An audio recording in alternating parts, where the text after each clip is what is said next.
And it is a beautiful Sunday evening here at the drama-free true crime destination, ladies and gentlemen. Welcome to Bethea'S Byte Reloaded. I'm Ernest Bethea, the last outlaw. So good to have you all here, as always. And normally, when I start this thing off, I would start off with a missing persons report. Well, tonight I want to begin with some good news because a missing persons case that I brought to you last week, the young lady has been recovered. Let me take you to the young lady in question. This is Liliana Munguia. Now I brought her to you last week, and as I always say, your diligence and the information you provide could be the difference in bringing someone home safe and sound, and you guys did that. And I wanna give you all a round of applause. And in fact, I said I want to give you a round of applause. I mean it.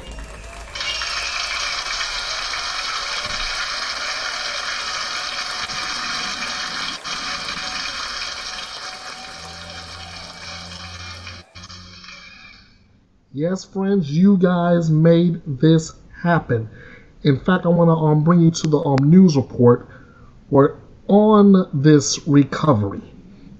This is coming courtesy of our good friends over at KTVK TV3 in Phoenix, Arizona. All new at 9, police have arrested a 20-year-old Iowa man after a 17-year-old Arizona girl flew to meet him. That man has been identified as Malachi Reed. He is in FBI custody tonight. The teen vanished from her home earlier this month. Gila River police worked with the FBI to track her down. Charges are pending for Reed.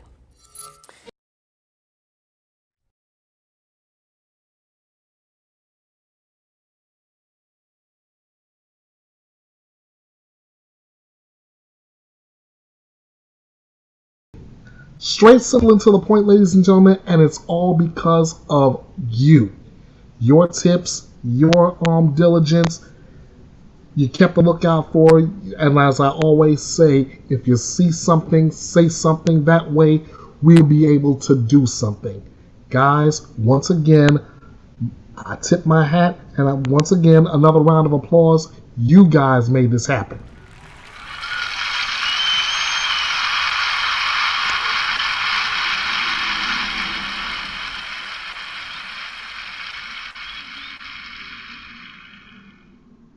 Now, as I always say, when after a missing person is found, let's go out and get another one. Let's go out and find another one. And I've got Nana's Dragonfly in the house. How you doing, Nana? It's good to see you. All right. We are gonna go ahead and get started on a lot of cases that I've covered this week, beginning with the knocking neighbor shooting trial. And ladies and gentlemen, it's not often that I do this, but when I start off cases, I usually never start off with a verdict watch. Well, tonight's a brand new night, and what do you know? I'm starting with a verdict watch.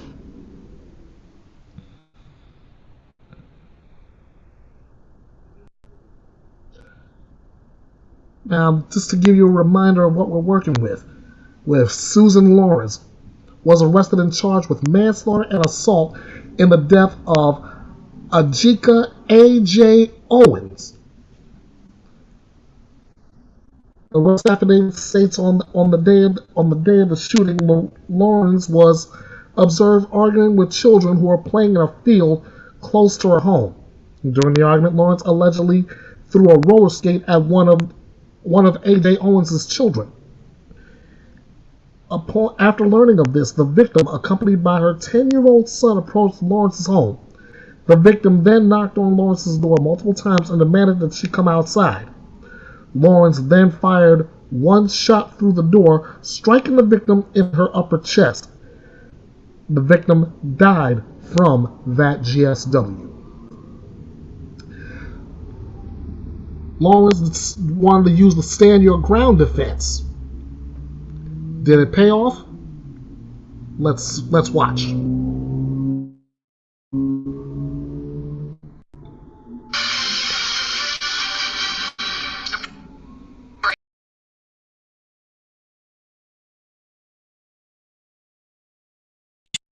Shooting through her closed door and killing the mother of four on the other side of that door, charged in this case with murder. Let's go back inside the courtroom to hear the verdict. It will be up to you to decide whether to preserve your privacy as a juror. Can you please hand the verdict to the bailiff, please?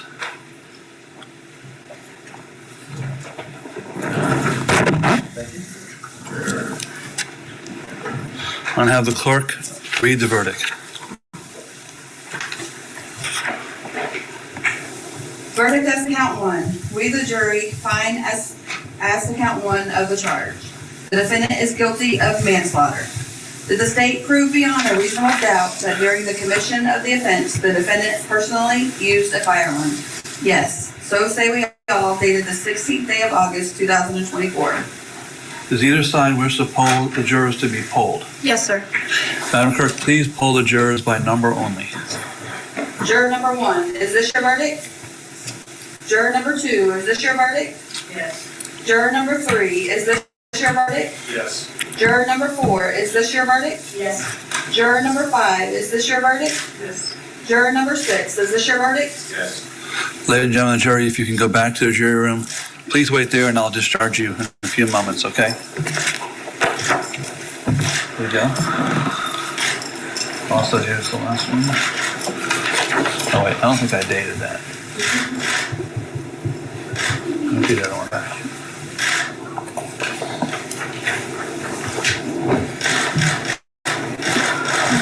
Ms. Lorincz, the jury has found that you're guilty of manslaughter with a firearm. You're going to be adjudicated guilty of that offense. I assume that sentencing will be at a later date. Is that correct? That's correct, Judge. Are you requesting a pre-sentence investigation? Yes, sir. What I'm going to do is have the Department of Corrections prepare a pre-sentence investigation. I'll continue this case. I'll put it all the way to the November docket, although I expect us to be sentenced long before that. I'm just putting us far enough away to get everything done. So when we get the PSI done, then please contact my office. We'll set a sentencing. Ms. Lorincz, you're going to be held in custody of the Marion County Jail without bond until that time, okay? Thank you and good luck to you. Thank you, Judge. May we be excused? Yes, ma'am. Thank you.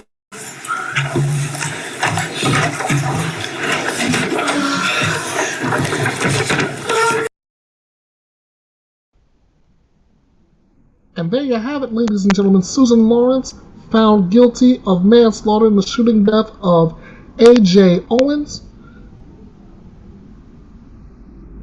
The stand your ground defense failed.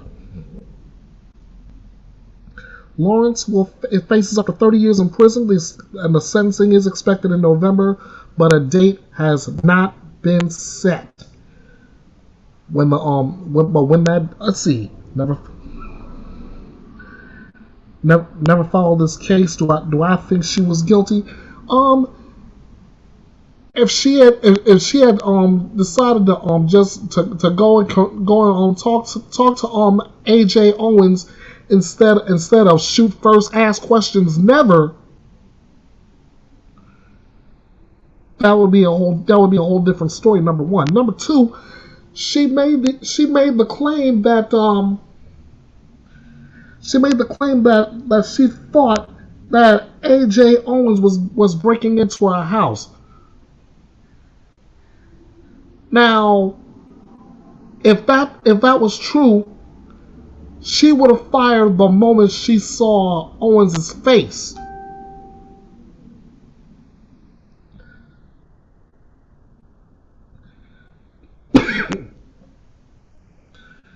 That's because Susan Lorincz would have had every God-given right to defend herself and her home.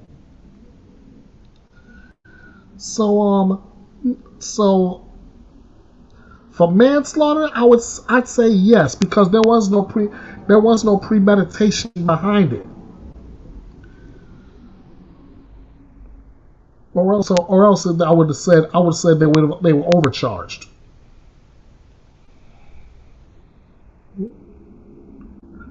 Well, we'll just see what the sentence looks like come November.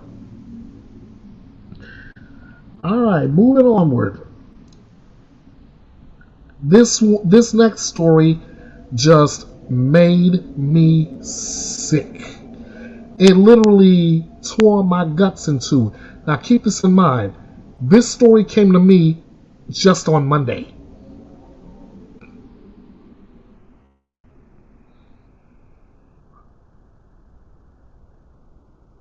Mom and her boyfriend.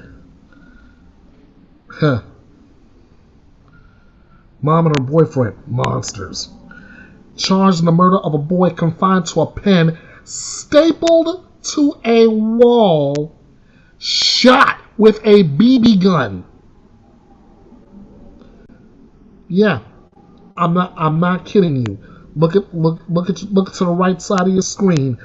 That's Daniel Giacchina and Elena Jennings. Here's the article. A mother and her boyfriend are facing multiple charges in what officials are calling one of the worst child abuse cases they've ever seen. According to Oakland County Prosecutor Karen McDonald, 6-year-old Giovanni Chulo Jennings died from blunt force trauma to the abdomen and a perforated bowel after a lengthy period of confinement and abuse. On July 30th, police were called to a home in Madison Heights for a boy not breathing when police and EMS arrived. They said they found severe physical injuries on Giovanni.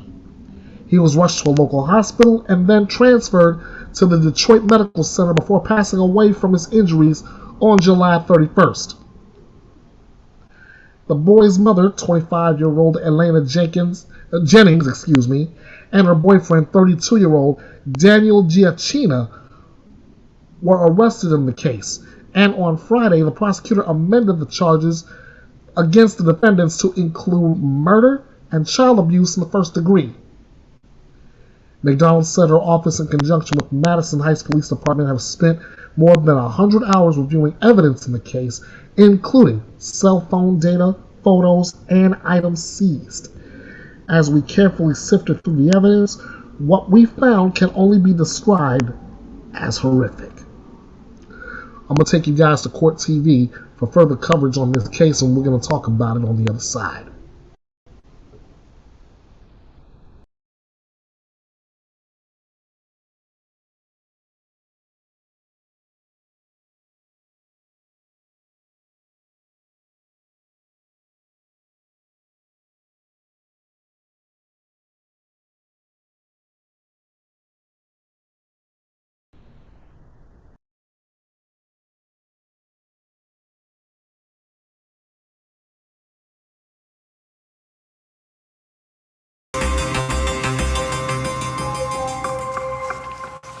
Welcome back. Now for what's trending in true crime. A 6-year-old boy stapled to a wall and shot with a BB gun.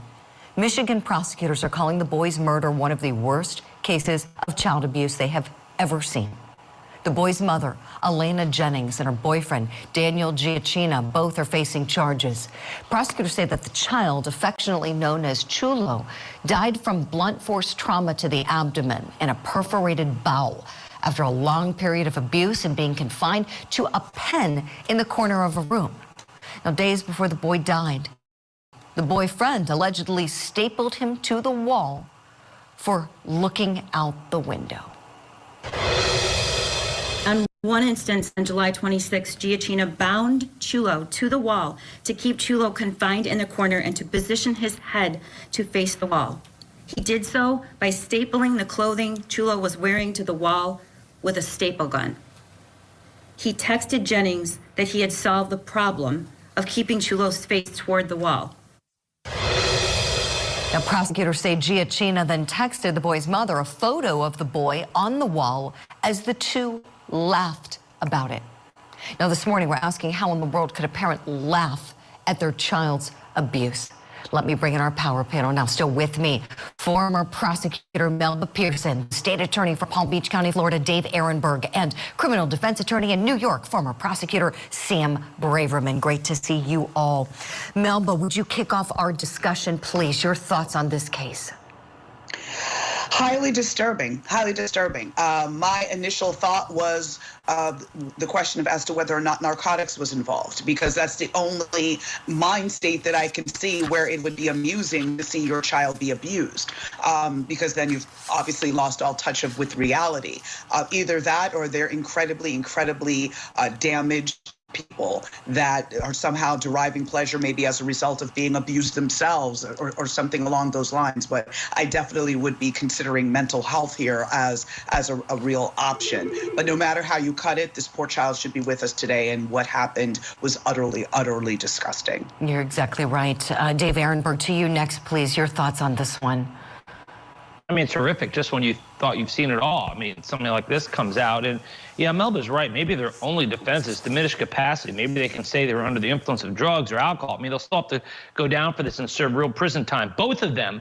The other thing I think is that I would expect perhaps an attempt to get the mother to take a plea and testify against the boyfriend. There's no marital privilege here. They're not married. It's a boyfriend situation. And so I'm thinking that that could perhaps play into it. I just think, though, they both need prison time, lengthy prison sentences, and a jury is going to hate both of them. Yes, Dave, you're exactly right. Sam Braverman, last but certainly not least, talk to us here, please. What do you think about these two parents? Well, I wish I could tell you that these were the only two bad people in America. There's probably 1,000 kids right now who are out there suffering in some way in some apartment, and they're just being destroyed by people whose job it is to care for them but don't. This is, I mean, there's a case here without any redeeming threads. There's no thought to take away from it. There's no greater picture. These were monstrous acts, and people deserve to be punished. There's some place in prison for people like this, and let them stay there. I'm not going to shed any tears for these two. No, certainly not. And I don't care why they did it. It just doesn't matter. I mean, it really doesn't matter why these two people abused this kid. The wounds to his stomach are what caused his death. But when you look at the report, he's got wounds from top to bottom on every aspect, front and back of his body. It doesn't matter why they did it. It's just enough. These people go to prison for life. We move on to the next one. Let's continue that conversation, Sam. The evidence. Let's focus in on the evidence. So we understand there are some very incriminating videos that prosecutors say came from Giacchina setting up a home surveillance system in order to watch the little boy. Giacchina purchased a home security system and mounted a camera on the wall to monitor what he and Jennings called, quote, the corner, the pen in the bedroom cordoned by the black curtain where they kept Chulo. Both Giacchina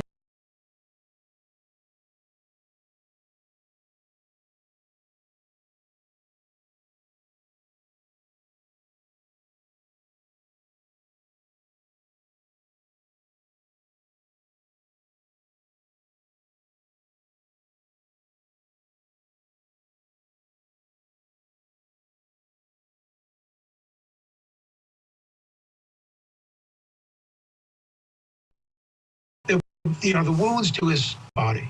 It doesn't matter. So we understand there are some very incriminating videos that prosecutors say came from Giacchina setting up a home surveillance system in order to watch the little boy. Giacchina purchased a home security system and mounted a camera on the wall to monitor what he and Jennings called, quote, the corner, the pen in the bedroom cordoned by the black curtain where they kept Chulo.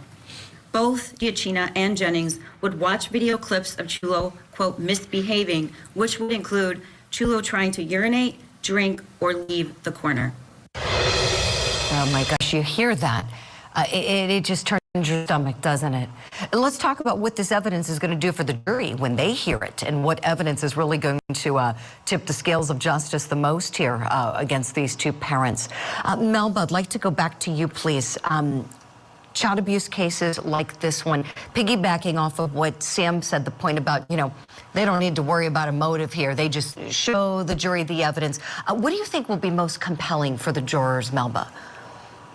So two things. Number one, I think the video is going to be very compelling. The fact that they were so insidious to watch this abuse over and over again and clearly taking pleasure in it, not just in watching the abuse right in front of their eyes, but to actually go so far as to look at a camera feed to kind of continue to enjoy that is definitely going to speak to the jury. And I also think the autopsy report, I think that, medical examiner evidence, that testimony in terms of the level of injuries, as well as things like the child being malnourished, and the average child at that age would be X height and weight, and because of the abuse he endured, he is significantly underweight and malnourished, et cetera, et cetera. If there's any photos of the child, maybe a smiling, happy photo of the child, and then a photo of what the child looked like towards the end, I think that would be gut-wrenching for the jury. So I definitely think that this is going to be the express lane again to a guilty verdict. Yes, most definitely, Melba. Dave Ehrenberg, back to you, please. A staple gun, a BB gun, CO2 cartridges, among many items seized from this home. Talk to me here how you might use these various pieces of evidence and put them on display for the jury. Oh, yeah, you wave them right in front of the jury. A jury has seen staple guns. Never, I'll bet, has any juror contemplated ever using a staple gun against their own children. I mean, all that stuff's going to be really dramatic and terrible for these defendants, and rightly so. One other thing, the prosecutor in this case, the DA, my counterpart up there at Michigan, it's the same DA who prosecuted the crumbly parents. Can you imagine that you prosecute these horrific crumbly parents for enabling their child to be a school shooter in Michigan? You think, that's it, I've seen the worst parents in the world, and then these guys come along. What a day to be a prosecutor. I mean, she's seen the worst of the worst. She sure has. She is awesome, DA McDonald. Sam Braverman, take us home on this, please. What do you think is going to be the most horrific in this case? Perhaps maybe the autopsy report, photographs. What do you think is really going to lead to the demise of these two parents in our court system? Well, the young child was alive when they brought him in, right? He dies at the hospital the next day, I think. So my guess is there's probably Vivos pictures taken of him at the hospital. Surely there would have been a crime scene investigator who would have taken pictures of him before he passed away. So you'll see some real-time pictures.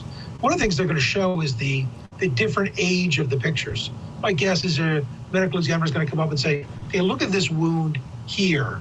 You see the yellowing around this wound? This wound is older. And this wound's older, and this wound's older than that. And here's a recovered wound, here's a wound that's a scar tissue, and so forth. And it's going to talk about the day in, day out abuse that this poor child suffered. And it's going to show a pattern of abuse to eliminate the argument that this is a one-off event. I don't know this case, but I would guess that the prosecutor said to these two people, I don't care, I'm not offering you a plea bargain. You're going to trial because I'm seeking the max on you too. So, as my colleague just said, this is going to be a fast march to a guilty verdict. And it would be interesting to me to see, do they start presenting a defense now to sentencing, or do they just fight the case on facts? Because if they fight the case on facts, then they'll have no argument in sentencing. They may, like one does in a death penalty case, is that you're trying the sentencing aspect at the first part. That may be the plan. I don't know yet. Sure. Yeah. To be continued, but we know this prosecution is in outstanding hands with Karen McDonald, the Oakland County DA there in Michigan. We will leave the discussion there for now. Big thank you to Melba Pearson and Dave Ehrenberg for joining us this morning. I know we have to let you both go. We'll see you soon. Sam Braverman's coming along with us, and we want you to do the same, please.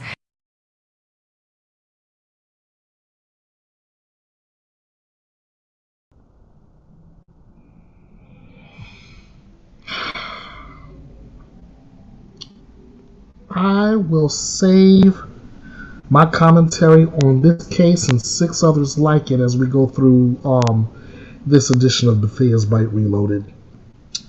I will save my commentary for my closing argument at the end. But know this, though, as I stated right before I introduced this story, it turned my guts in two. Just like this next story. Now, this one, I can put the justice served stamp on it, but it's still disturbing nonetheless. You can barely see his face, but maybe that's for good reason. California father will spend decades behind bars after pleading guilty to driving off a cliff in an attempt to kill himself and his twin daughters. Robert Dwayne Bryant pleaded guilty on August 9th to 8 charges, including attempted murder, child abuse, kidnapping, and domestic violence. Under the agreement, Bryant will be sentenced to 31 years in prison at a hearing on September 20th. Bryant initially faced 13 charges for the June 13, 2020 incident that his then 2-year-old daughters survived. Police were dispatched just before 5 a.m. that day to report a man who was making suicidal threats at Sunset Cliffs. Police said they'd received a phone call from a Jenna Bryant, described as hysterical, who said that her ex-husband took their children and said he was going to drive off the Coronado Bridge. The man, later identified as Robert, was reported to be driving a tan Dodge pickup truck and had a gun with him. San Diego police said that when the first officer was able to track down the truck, Robert took off before the officer could make contact and drove directly off the cliff, landing approximately 80 feet down in the water below. Without warning, the male drove his truck directly off the cliffs and directly into the ocean, San Diego police officer Jonathan Weiss said. We looked over the bluff here and saw the truck was upside down and submerged in the water. Just the wheels and the undercarriage were sticking out. Robert had initially pleaded not guilty and faced a maximum sentence of life without parole if he was convicted of the most serious charges.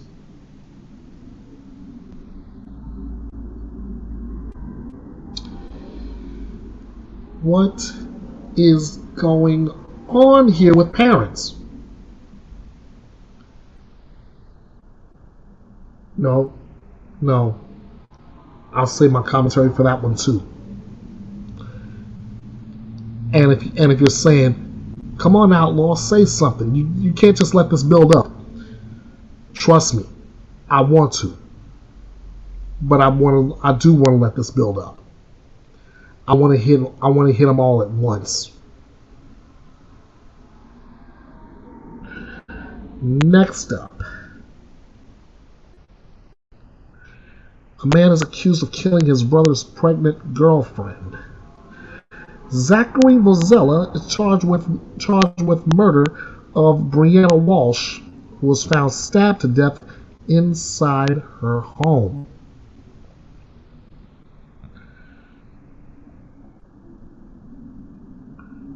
Quick here. Alright. A Massachusetts man is charged with murdering his brother's pregnant ex-girlfriend while his brother was in custody for a separate crime. 26-year-old Zachary Vozella is charged with murder and assault and battery with a dangerous weapon in the death of Brianna Walsh, age 25, who was found stabbed to death inside her home in Lynn on July 31st. Walsh had recently ended a relationship with Vozella's brother Brandon, who shared her home. Brandon was arrested on July 30th after a reported domestic incident and appeared for an arraignment on July 31st on charges of assault and battery on a pregnant person. In a news release, prosecutors said that Zachary went to the couple's home while Brandon was in custody and attacked Walsh. I am so sorry for the devastating loss of Breonna Welsh, said Lynn Mayor Jared C. Nicholson.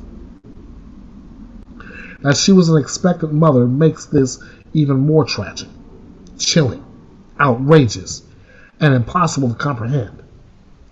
I appreciate the work of first responders and law enforcement, and while many questions remain to be answered by the ongoing investigation, our city is left with profound grief.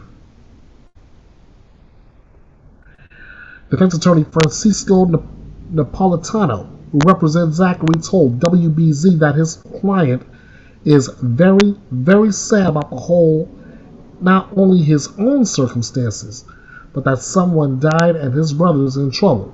So everywhere he looks at is just sadness. In the charging documents reviewed by Court TV, investigators said that Welch's apartment, his apartment key fob, excuse me, my eyes. Welch's apartment key fob was found with a bloody kitchen knife and a bloody clothing at a different apartment in Lynn after security camera caught Zachary arriving with a trash bag. Zachary pleaded not guilty and is due back in court for a probable cause hearing on September 10. The tragic violence that has taken the life of Breonna Welsh and her unborn child has created an unbearable loss for her family. Essex County District Attorney Paul Tucker said in a statement, "While their loss cannot be repaired or remedied, I hope that our efforts to seek justice and on her behalf assures them that we and the community support them."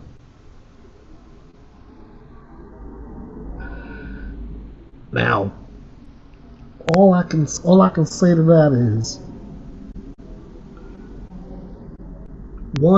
that wasn't his ex. 2, why bother with her? Leave her alone. Leave her alone. He couldn't let that go.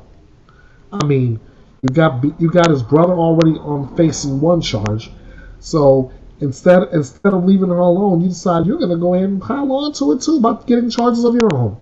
That's real smart.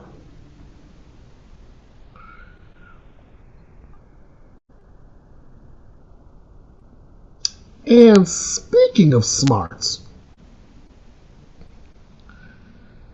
Arizona father charged in 2-year-old's hot car death is pleading not guilty. Ladies and gentlemen, I'm not shocked on that one.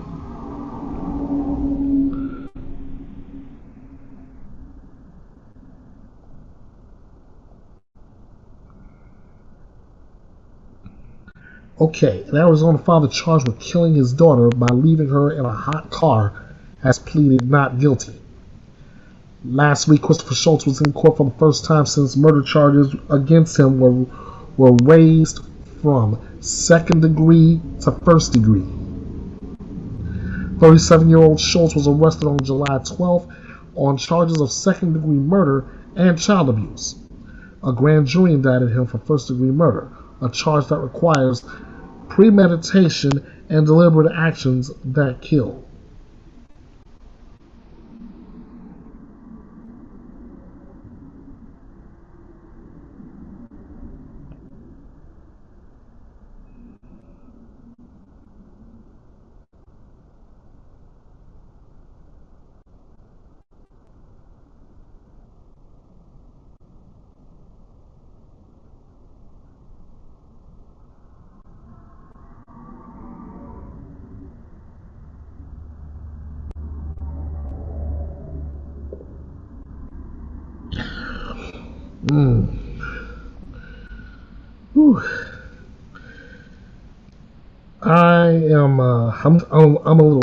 I'm still disturbed about this case. I mean, the reason I'm disturbed by it is simply because I do these PSAs every summer every summer, and yet I still run into stories just like this. I'm going to take you guys to Court TV, and we're going to talk about it on the other side.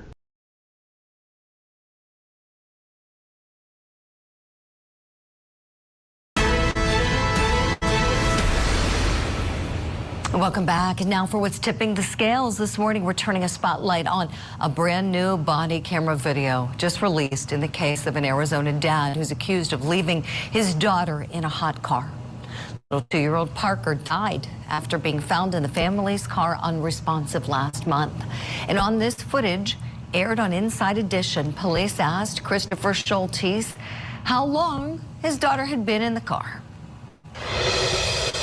How long was she sleeping in the car out there?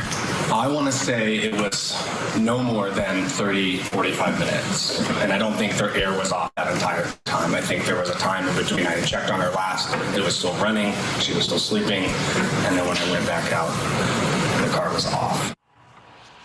Now, investigators say it was actually much longer than that, more like 3 hours, and that Schultes was distracted by a video game and putting groceries away.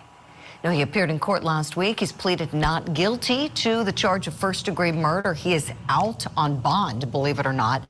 Certainly looking a lot different than he did a month ago. Take a look at him after that court appearance. Here to discuss, criminal defense attorney and former prosecutor Sam Braverman. Sam, I know you got to be outraged at this. Your thoughts, please. Yeah, I know. Well, this is a terrible one. This is obviously, it's a tragic answer to a thing of, is it criminal indifference? I'm not quite sure it's intentional. There's I think it's a second-degree murder classification, which I looked up during the break, and I'm not sure what the intentionality is. I'm not even sure that there's a depraved indifference to human life. If this is a first degree, I am really, one of your colleagues in the earlier segments talked about overcharging. I fear this could be an overcharge, notwithstanding that cooking in a car is an awful way to go. And for a 2-year-old child, literally strapped into a seat, who's got no ability to save her own life, it must be awful. There's no way around that. If the video is to be believed in any way, that he's showing real anguish, then I can imagine that I think this is not going to come out as a murder conviction. I imagine that at the end of the case, it's going to come out somewhere on the manslaughter or criminally negligent homicide spectrum, some sort of recklessness, some sort of negligence, but a lack of intent is to kill. I do think I'm interested in particular where the 3 hours versus 45 minutes comes in. I suspect that we're going to get an autopsy report, and we might get a physicist to talk about the ambient temperature that day and how fast the temperature in the car would accelerate. Right. But since we're not sure at this point, I'm not, what caused the car to go off and where did it run out of gas, for example? If it ran out of gas, you might be able to figure out a time when it ran out of gas and then ambient temperature and so forth. Sure. But I would imagine that's a little bit of a hard thing for them to accurately identify. And in the failure to do that might make that whole 3 hours a little tougher to do, particularly if he checks on the kid. But it's still, you can't even argue anymore that people didn't know that you're going to cook your child if you leave him in a car. It's just not, it's right past all these other arguments. I mean, all the segments that we see today, the last 2 people who were on there about, victims of color, and to say, oh, I'm surprised. I didn't know that victims of color are not being assisted by law enforcement. And you say, come on. I mean, The reality is the marginalization of people of color just continues in death in the worst possible way, and other disadvantaged groups. So it is one of these things, another case where you look at all the facts and you say, how did you not know? It's a tough one. It certainly is. You're right, Sam. I got a clip for you I want to play now. This is a reporter questioning the defendant about the incident. Let's take a look. What were all the text messages with your wife about? I think she's told you to not leave kids in the car before. Anything you have to say to that? 16-year-old daughter spoke to me in an interview and said that you left her in the car before. Is that true? Sam, what would you advise him if he was your client, you know, when you get questions like that from the media? Oh, I think there's no upside to him engaging in a walk and talk with the media people as they're spitting out questions, because he doesn't get control over the answer. So if his answer is a nuanced answer, like I always unfortunately do, you know, it's a 3-part answer, and you're not in control of that, then the news organization could decide, well, I'm going to only play a third of that. And then it comes out terribly. If he get a sit down where he had some ability to address this, then he could do it. But he's out. There's no upside in him engaging in the news on this to kind of prepare a jury in 6 months or a year. I would say he saves it for a jury trial. Sam, are you surprised he's out? Are you surprised he's out on bond? Well, short answer is no, because I think that a judge could look at this and say it's a reckless or negligent standard and not a murder standard, one. And the second one is that with bail reform nationwide, you've seen it in a lot of different states, there are a lot more people out of bail than used to be. So I think even for a tragic outcome case like this, it's not surprising. It happens. Sam Braverman, we've got to leave it there, but we'll keep revisiting this case. Thank you so much for being with us on Opening Statements. Always a pleasure.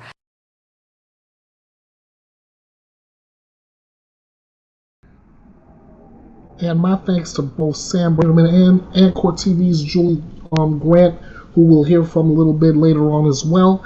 As far as this case goes, in my opinion, I believe Schultes is being overcharged.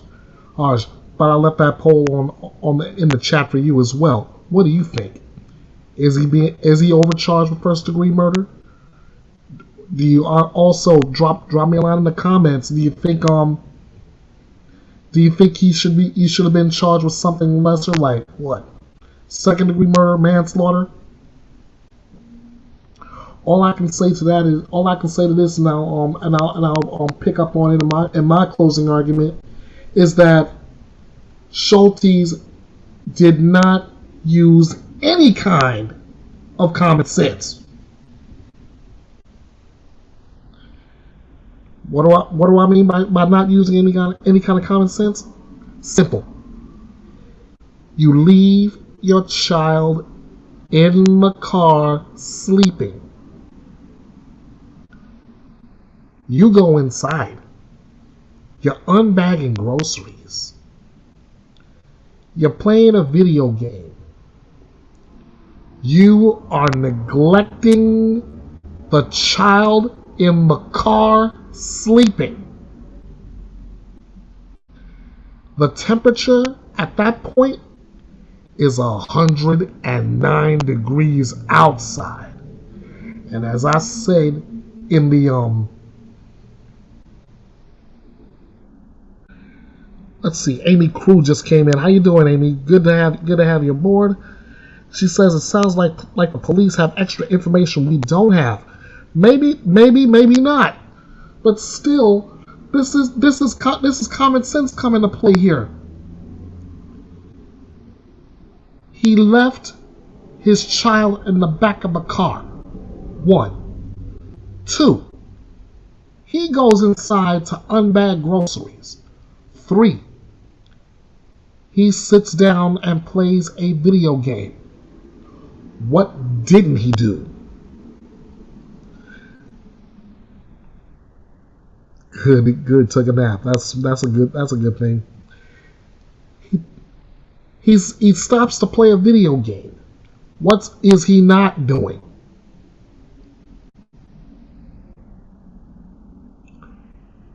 He's not paying attention to his child. And if he's not paying attention to his child, with the temperatures outside being 109 degrees outside,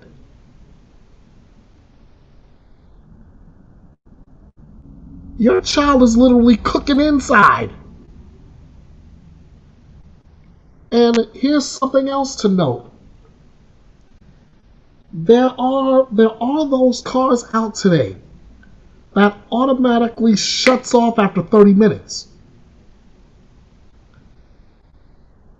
If you're not paying attention to that, knowing your car has that feature, again, your child is cooking in a car hotter than what it is outside.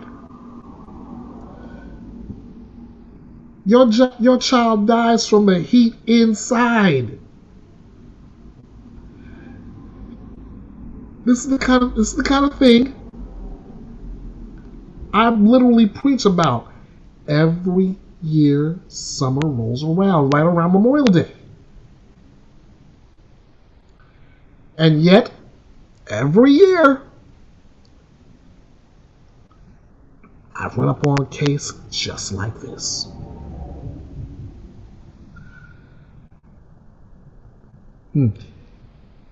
Amy Cruz says the guy is a loser with a drinking problem. I'll go you one better. Alcohol or no alcohol, he's got a thinking problem.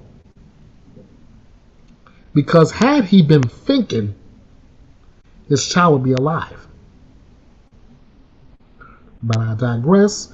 This is another case that I'll be talking about in my closing argument.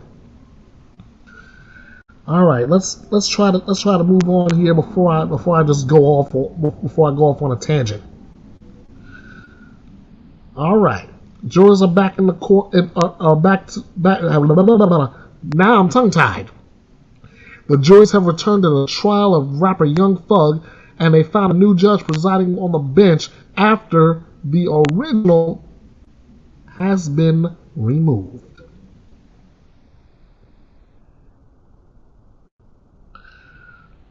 Alright, jurors in the long-running racketeering and gang prosecution against rapper Young Thug and others returned to an Atlanta courtroom on this last Monday after an 8-week pause to find a new judge on the bench.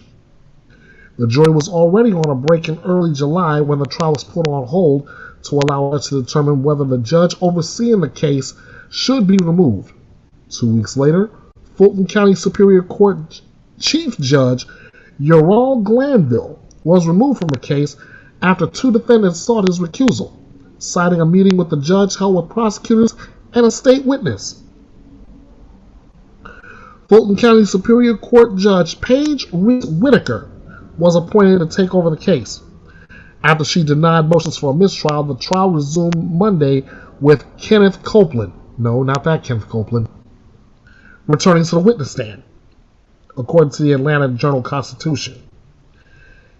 Young Thug, a Grammy winner whose given name is Jeffrey Williams, was charged 2 years ago in a sprawling indictment accusing him and more than 24 others of conspiring to violate Georgia's anti-racketeering law.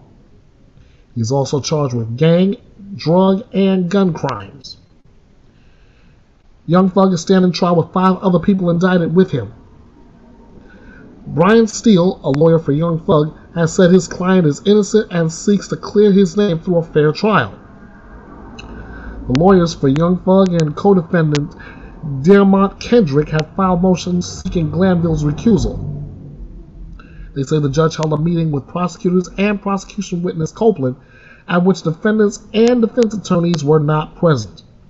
The defense attorneys argued the meeting was, quote, improper, and that the judge and prosecutors had tried to pressure the witness to testify. Glanville's colleague, Judge Rachel Krause, did not fault Glanville for holding the meeting, but said he should be removed to preserve the public's confidence in the judicial system. Copeland, who was granted immunity by prosecutors, agreed to return to the stand Monday after Whitaker told him he could testify or sit in jail until the trial ends.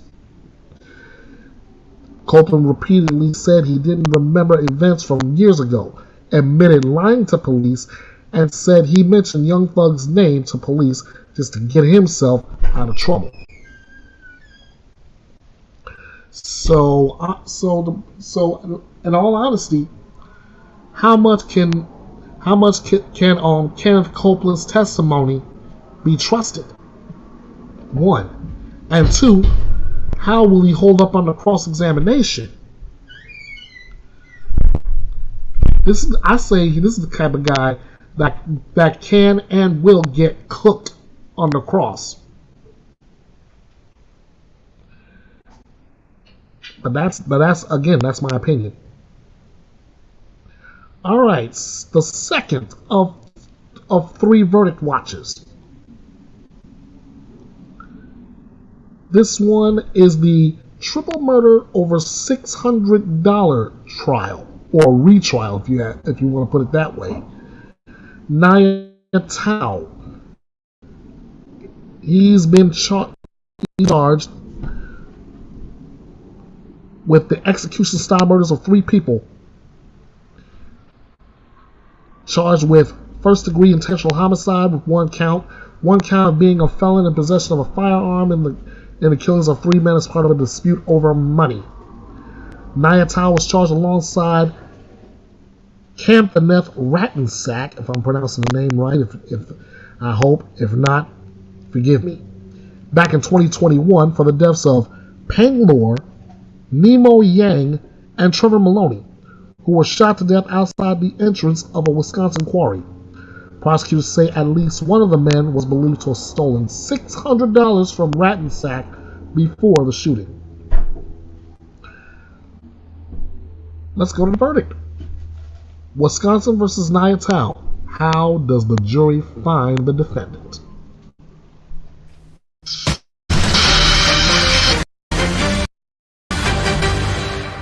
Welcome back to Court TV Live. I'm Michael Ayala. We're going to begin with breaking news out of Wisconsin.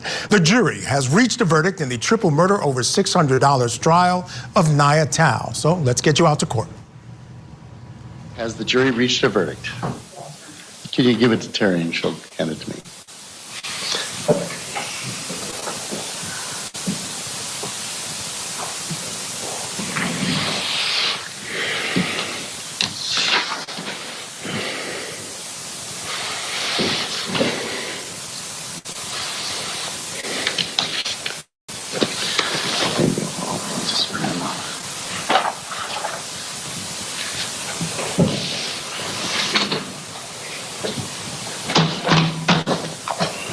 State of Wisconsin versus Thao, Lacrosse County case number 21 CF 582. Verdict, count 1. We the jury find Thao guilty as to count 1 as charged in the information. Signed by the foreperson. Count 2. We the jury find Thao guilty as to count 2 as charged in the information. Signed by the foreperson. Count 3. We, the jury, find Thao guilty as to count 3 as charged in the information. Signed by the foreperson. Count 4. We, the jury, find Thao guilty as to count 4 as charged in the information. Signed by the foreperson. Dated this 13th day of August, 2024. Now, ladies and gentlemen of the jury, I'm going to ask you if that's your verdict as to each count. If you can all say yes. Then we'll go to whether we should poll the jury. Members of the jury, as to count 1, is that your verdict? Yes. Members of the jury, as to count 2, is that your verdict? Yes. Members of the jury, as to count 3, is that your verdict? Yes. Members of the jury, as to count 4, is that your verdict? Yes. Does the state wish to poll the jury? Yes, Your Honor. And Mr. Nelson? I think it's required. I'm not sure. But anyways, so what I'm going to do is start with 1 up here and then move. I'll just go 1, 2, 3, 4, 5, 6, 7, 8, 9, 10, 11, 12. That makes sense. Everybody understands that? You're all nodding yes. Juror number 1, as to count 1, is that your verdict? Juror number 2, as to count 1, is that your verdict? Juror number 3, as to count 1, is that your verdict? Juror number 4, as to count 1, is that your verdict? Juror number 5, as to count 1, is that your verdict? Yes. Juror number 6 is to count 1, is that your verdict? Juror number 7 is to count 1, is that your verdict? Juror number 8 is to count 1, is that your verdict? Juror number 9 as to count 1, is that your verdict? Juror number 10 as to count 1, is that your verdict? Juror number 11 as to count 1, is that your verdict? Juror number 12 as to count 1, is that your verdict? Juror number 1 is to count 2, is that your verdict? Juror number 2 as to count 2, is that your verdict? Juror number 3 as to count 2, is that your verdict? Juror number 4, as to count 2, is that your verdict? Juror number 5, as to count 2, is that your verdict? Yes. Juror number 6, as to count 2, is that your verdict? Juror number 7, as to count 2, is that your verdict? Juror number 7, as to count 2, is that your verdict? Yes. Juror number 7, or excuse me, juror number 8, did I say 7? Number 8, number 9 is to count 2, is that your verdict? Juror number 10, as to count 2, is your verdict? Juror number 11, as to count 2, is that your verdict? Juror number 12, is to count 2, is that your verdict? Juror number 1, is to count 3, is that your verdict? Juror number 2, is that you, as to count 3, is that your verdict? Juror number 3, as to count 3, is that your verdict? Juror number 4, as to count 3, is that your verdict? Juror number 5, is to count 3, is that your verdict? Yes. Juror number 6, as to count 3, is that your verdict? Juror number 7, is to count 3, is that your verdict? Juror number 8, as to count 3, is that your verdict? Yes. Juror number 9, as to count 3, is your verdict? Yes. Juror number 10, as to count 3, is that your verdict? Yes. Juror number 11, as to count 3, is that your verdict? Yes. Juror number 12, as to count 3, is that your verdict? Yes. Now, juror number 1 has to count 4, is that your verdict? Juror number 2 has to count 4, is that your verdict? Juror number 3 is to count 4, is that your verdict? Juror number 4 is to count 4, is that your verdict? Juror number 5 is to count 4, is that your verdict? Juror number 6. All right, so Nia Thao on the retrial found guilty of all charges by that jury in Wisconsin.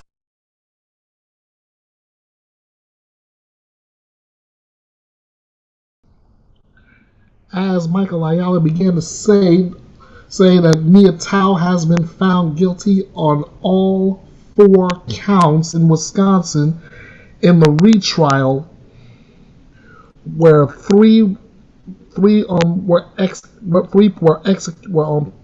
executed all over $600. Thao's first trial, held in the summer of 2023, ended a mistrial when a jury could not agree on a unanimous verdict.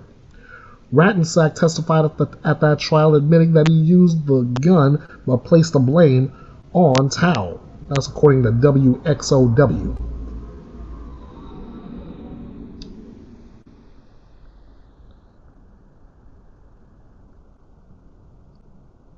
Also, Rattensack pleaded guilty in October 2023 and was sentenced to life in prison.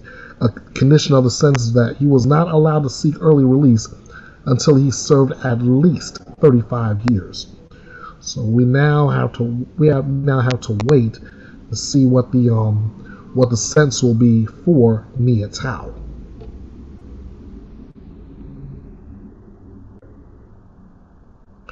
All right, guys. Next up.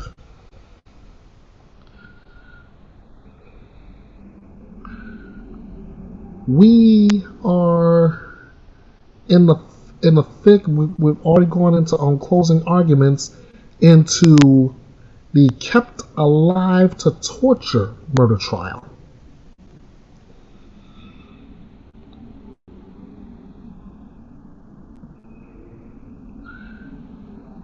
This is out of Tennessee. Tennessee jury is deliberating the fate of a man accused of the brutal rape and murder of a woman in 2019. If they find him guilty, he could face the death penalty. 56-year-old Sean Finnegan is charged with first-degree murder, aggravated rape, aggravated kidnapping, abuse of a corpse, and tampering with evidence in the death of 36-year-old Jennifer Paxton. Finnegan is also separately accused of sexual abuse of a child 3 years or younger, which allegedly occurred in May 2020. Finnegan is accused of conspiring with his girlfriend Rebecca Dishman to lure Paxton to his home in Oak Ridge, Tennessee, with the promise of giving her a place to stay.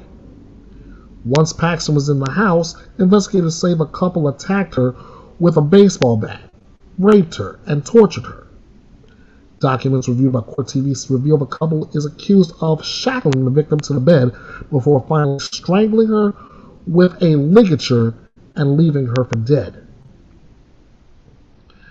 The crime has allegedly to have been committed sometime between December 1st and December 31st, 2019. Plus, investigators say the crimes didn't end with Paxton's death, noting that Finnegan allegedly physically mistreated a corpse in such a way as to be shocking and offensive. Finnegan is accused of removing a portion of at least one of Paxton's breasts and nose, as well as breaking her bones and ligaments to get her body to fit in a stand-up freezer. Police found Paxton's body on August 5, 2020, while investigating her murder at Finnegan's home. Prosecutors say Finnegan, knowing police were coming, removed Paxton's decomposing body from the freezer and hid it under the bed and cleaned the freezer in an attempt to cover up the crime. Rebecca Dishman pled guilty to first-degree murder and two counts of rape of a child on September 5, 2023. As part of the agreement, she must testify against Finnegan at his upcoming trial. If she testifies truthfully, Dishman will receive a sentence of life in prison, plus an additional 50 years to be served at 100%, meaning she's gonna have to do all of that time, and she will never see the light of day again. So with this case, we are definitely under a verdict watch, and I will have that information. I will have the verdict live, if possible, if we get that verdict in the next few days, hopefully tomorrow.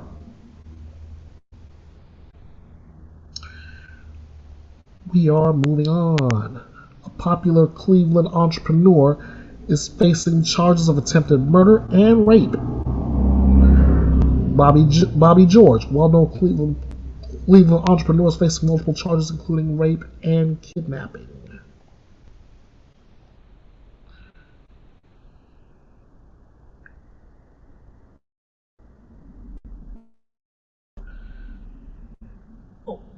A well-known Cleveland entrepreneur is facing multiple charges, including rape and kidnapping. An arrest warrant was issued for Bobby George, who owns 3 popular restaurants in Cleveland. He turned himself in, and a bond was set at $200,000. According to Cleveland Municipal Court records, the warrant was issued on the following charges: 1 count of attempted murder, 1 count of rape, 4 counts of kidnapping, 1 count of felonious assault, and 2 counts of strangulation. All the charges are felonies. Records state that the alleged events happened between November 14th, 2023 and July 31st, 2024. The alleged assaults were reported on August 9th. November 14, 2023, George is accused of pinning a woman to the ground, strangling her, and slamming her head into the ground multiple times, resulting in post-concussion syndrome. Between November 1st, 2023 and May 1st, 2024, George allegedly followed a woman out to her car, demanded she exit the vehicle, and held a gun to the window to encourage her to exit the vehicle. Once she got out of the car, he put the gun to her stomach and escorted her back inside the home. She fled, according to those records. Between June 8th and 10th, George allegedly tried to kill a woman by shoving a towel down the victim's throat and saying, "You think God is going to help you?" while she was attempting to pray in the closet that she would not die. Furthermore, he refused to let the woman leave the residence and strangled and assaulted her. Sometime between May 1st and July 31st, he allegedly sexually assaulted a woman who had just gotten out of a shower. On July 27th, he allegedly threw a woman in a closet when she was trying to leave the residence. George agreed to a temporary protection order during his arraignment.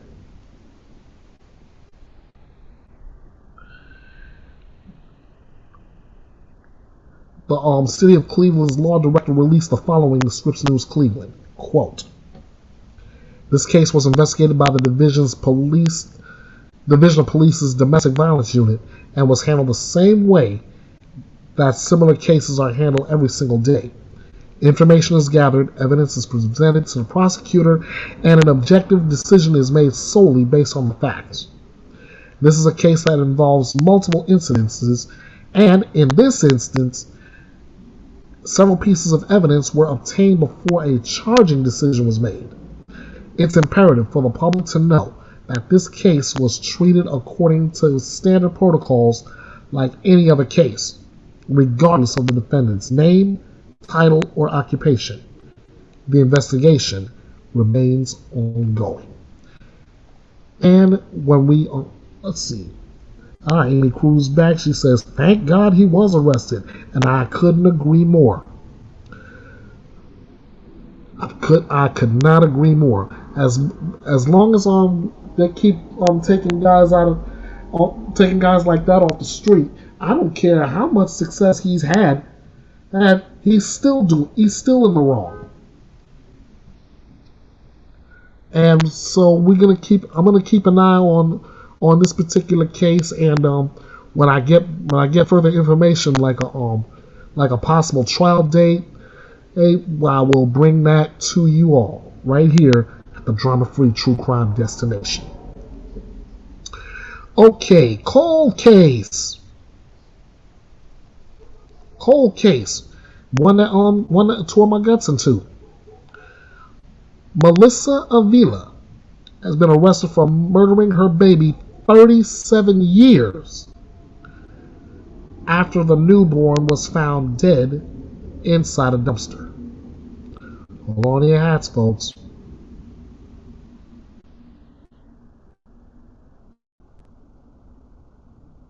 A woman has been arrested for murdering her baby 37 years after the newborn was found dead inside a dumpster, according to California authorities.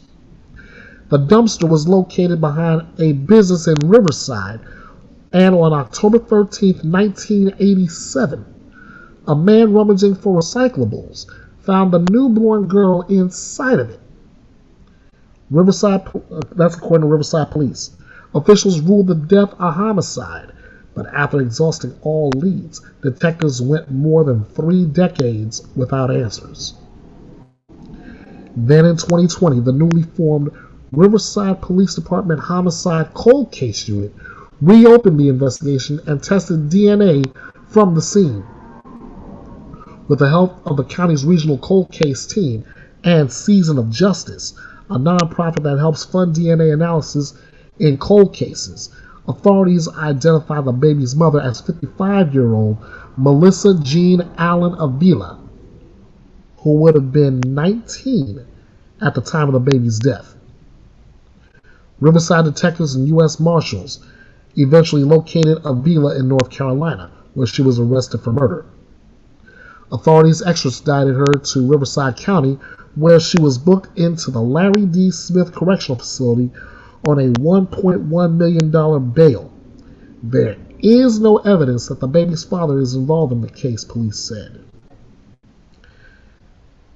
Thanks to the persistent efforts of our investigators and partners, this victim now has an identity, bringing resolution to the case. Okay, that's coming from Riverside Police Chief Larry Gonzalez.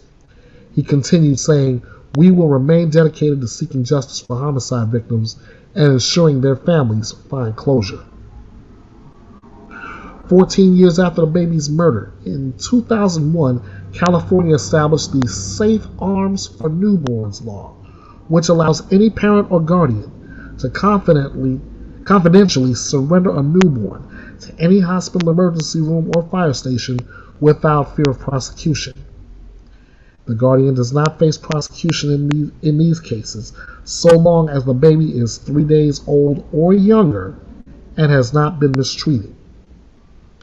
Let me say that again for anybody ready to question that.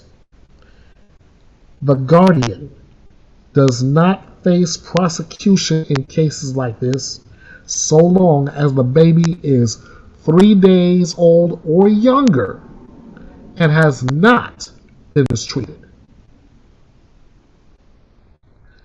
The number of abandoned infants has been on a steady decline in California in the years since the law was enacted. When looking at its first year, California Social Services data shows 2 babies were safely surrendered, while 20 were abandoned, 13 of whom were deceased in 2001. Then in 2022, the latest year of data, 94 babies safely surrendered and only 2 were abandoned, one of whom was deceased. Now guys, I don't know.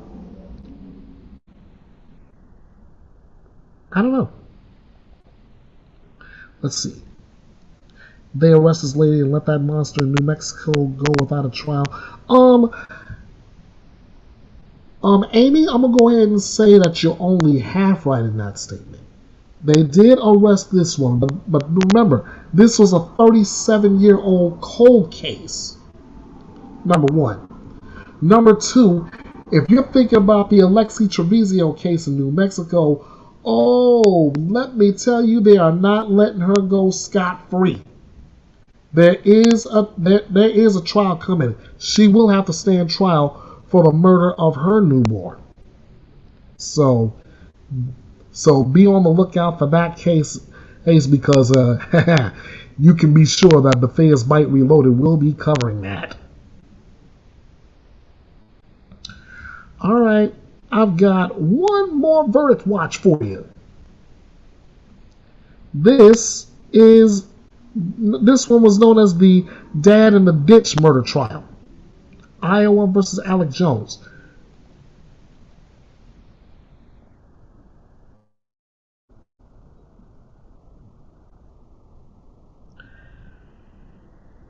Okay, let me catch that right there.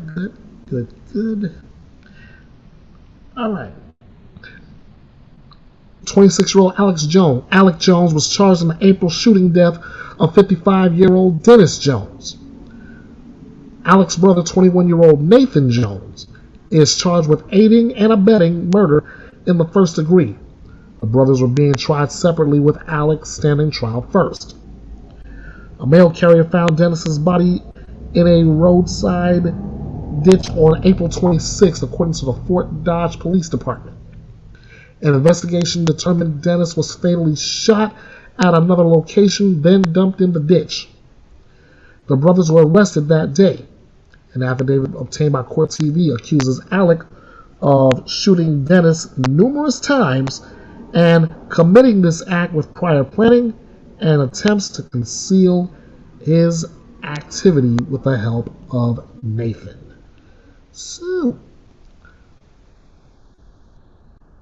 I'm going to take you right into the courtroom, and we are going to get the verdict in this one.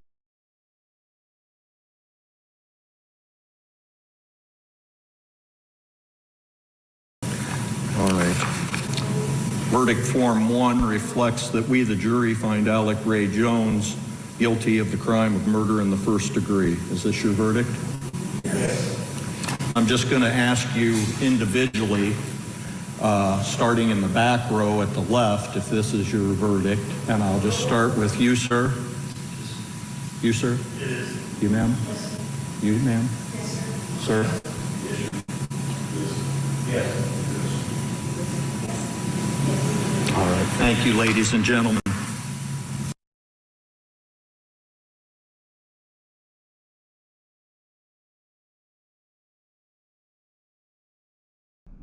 And that, as they say, is that. Alec Ray Jones, guilty of first-degree murder in the death of his father, 55-year-old Dennis Jones. His sentence is scheduled for October 8th.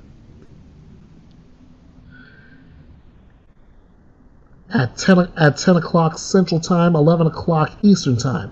Now, here's something to note. In Iowa, first-degree premeditated murder carries a mandatory sentence of life in prison without parole for adults. The first 5 years of the sentence must be served in solitary confinement. So, there you have it. Basically, by the time October gets here, Alec Jones will be spending the rest of his life behind bars, never to see the light of day again. And to make it worse, he's going to have to spend 24 hours a day for the next 5 years, all by his lonesome. We're not even at the sentencing phase yet, but if you ask me, justice served. All right, let me get to an ongoing trial right now. We are in the thick of the investigative reporter murder trial, Nevada versus Robert Tellis.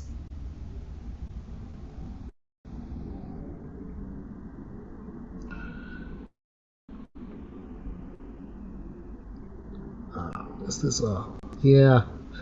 Okay, here's what we got. Here's what we know. Former Clark County Public Administrator Robert Tellis, who is accused of the murder of veteran journalist Jeff German, is standing trial in Las Vegas.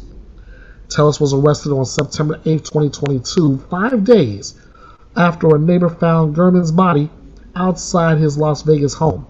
The 69-year-old victim, who is an investigative reporter for over 40 years, had suffered multiple stab wounds.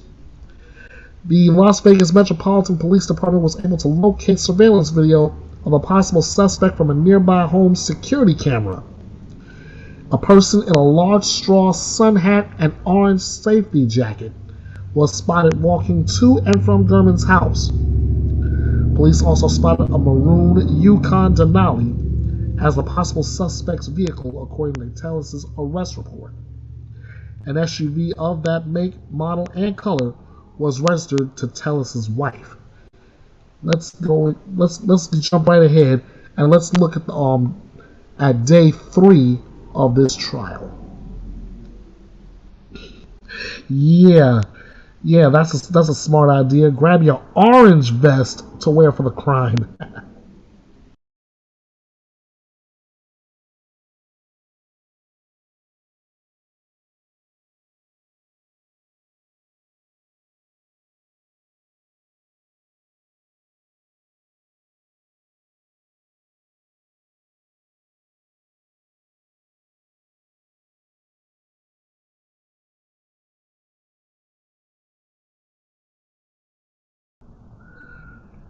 Sorry, folks. Little change in the plan because the entire video to recap all of day 3 runs just under 7 hours worth, and that's running it kind of long for us here. So what I'll do is this. What I will tell you is that if Tellis is convicted, he'll face a possible life sentence. Tellis did pled not guilty to open murder. He maintains he was framed and that evidence against him was planted by police and prosecutors. I'll keep an eye on this case. Day 4 of this trial continues tomorrow.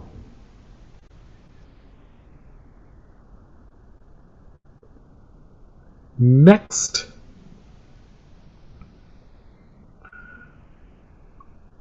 ex-pageant queen Tiffany Madison Pogue was arrested 5 days after Romeo Angeles was found unresponsive in her college dorm room.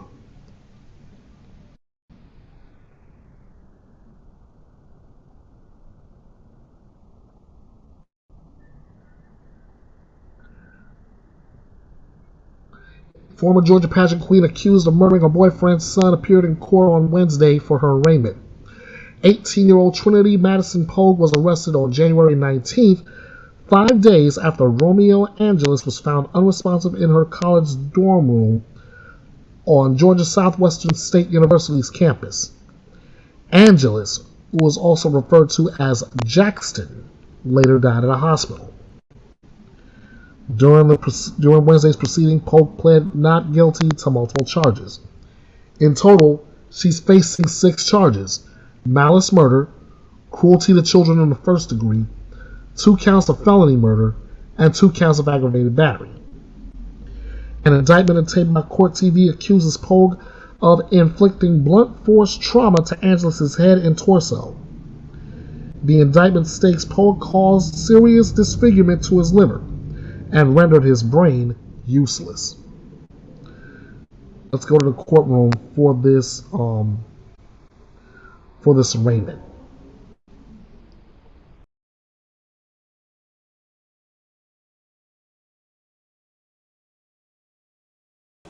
Item 7, State v. Trinity Pogue.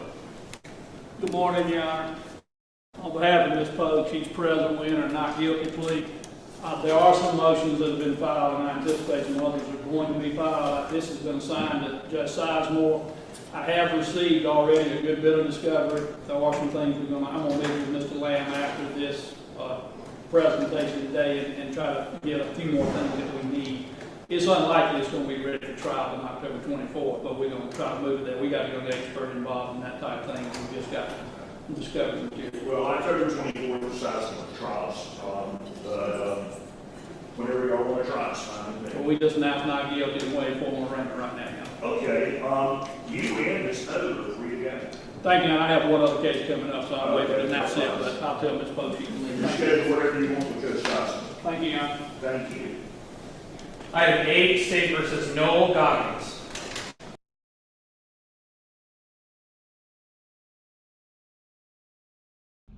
So Trinity, no more bleach blonde. That's right.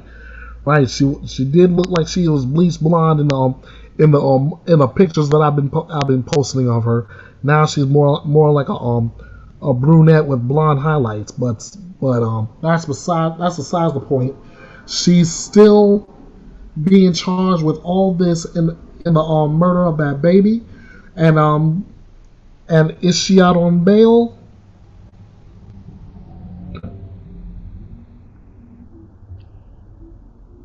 Yeah. According to WALB, Pogue was found Miss Donaldson 2023. Donaldsonville is approximately 4 hours south of Atlanta, near the Alabama, Florida, Georgia borderline. Early County News reported that Pogue was stripped of her title in March following her arrest. She was released from jail in February after posting a $75,000 bond. Now, given what she's being charged with, $75,000, that's kind of light for bail. I think she shouldn't even have bail at all. Yeah, we're all hoping that, but sometimes that's not the case. That's the way the bail system works, unfortunately. I'll keep an eye on this. Yeah, it is a low bond. $75,000 for the murder of a child. But again, that's something that's something else I'm gonna touch on in my closing argument. We'll talk about that in my closing argument. And as for the case itself, I will keep up with it and report any new updates as we get them. Right now, score win for Alex Murdaugh. He's going to the Supreme Court to hear his murder appeal.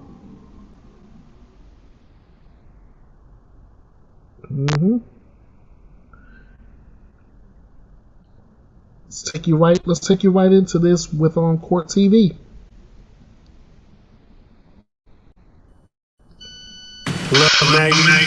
From the first time we went out, no, I did not kill Maggie. I did not kill Paul. Did you lie to them by telling them that you were not down at the kennels on that night? Yes. But once I lied, I continued to lie. Yes, sir. Why? You know, or what a tangled web we weave. Welcome back to Opening Statements. This morning, we are turning the spotlight on Alec Murdaugh. The convicted killer will now get his day before the South Carolina Supreme Court, as the court has agreed to hear his appeal of his murder convictions for the killings of his wife, Maggie, and his youngest son, Paul. Now, his lawyers say that he deserves a new trial after jury tampering happened by the clerk of court, Becky Hill, who has denied the allegations. Did you ever instruct the jury to watch him closely immediately before he testified, looking at his actions, looking at his movements? Did you ever tell a jury to do that? No. Did you ever tell the jury to pay attention to Mr. Murdaugh's testimony? To pay attention, not specifically to his testimony. I did tell the jury to pay attention. To what? Just generally in the hallway when I was speaking. Not to him?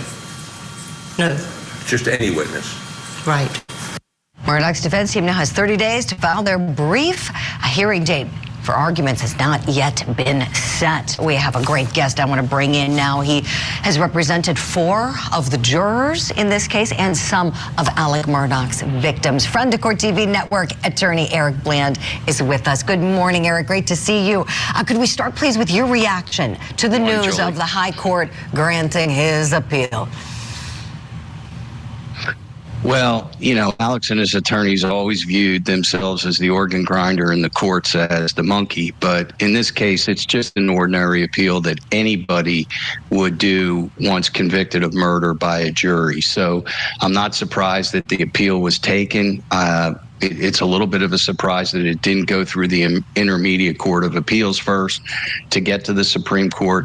But it's an important issue, the issue of juror interference. And it's going to come down to whether the South Carolina Supreme Court believes that Justice Thao, the former Chief Justice who heard the motion for a new trial, was correct when she ruled that not only do you have to show that there was a potential inappropriate comment or inappropriate conduct by the former clerk, but that it influenced their jury verdicts. The defense says you applied the federal standard, which is all you have to show is the inappropriate communication or inappropriate conduct by Becky Hill, and you do not have to show the corresponding effect that it would have on the jury.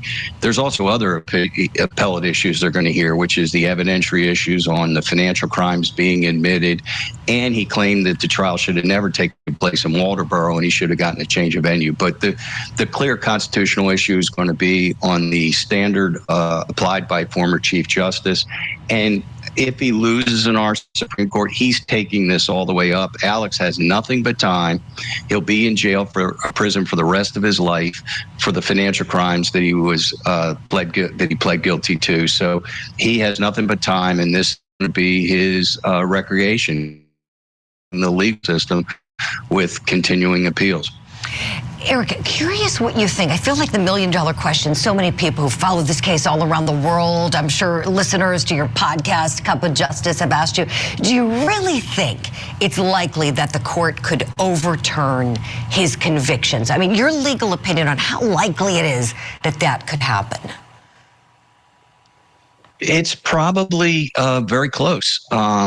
You know, I believe he's guilty. I believe that there was overwhelming evidence, irrespective of the financial crimes. I think his behavior, his lies, the circumstantial evidence was strong of guilt. But for our system to work, it's got to work for the worst of us, not just the best of us. And Alex, even though he is the worst of us, is entitled to a fair and impartial trial. And if it is shown that this clerk of court tried to influence the jury for whatever reason, whether it was for a book or other reasons to see that he was guilty, and that Justice Thao should have applied the Supreme Court standard, then I would support the reversal. I think she did apply a correct standard, but, you know, in my career, if there's a United States Supreme Court on point, and somebody has a constitutional right to a fair and impartial jury under the Constitution, he may end up getting a new trial. Wow. Eric, just to think about another trial happening, we know some of the biggest pieces of evidence would be introduced over again. The cell phone video from Paul's cell phone, arguably the key to the case. Let's look back at that clip together now. Get back. Get back.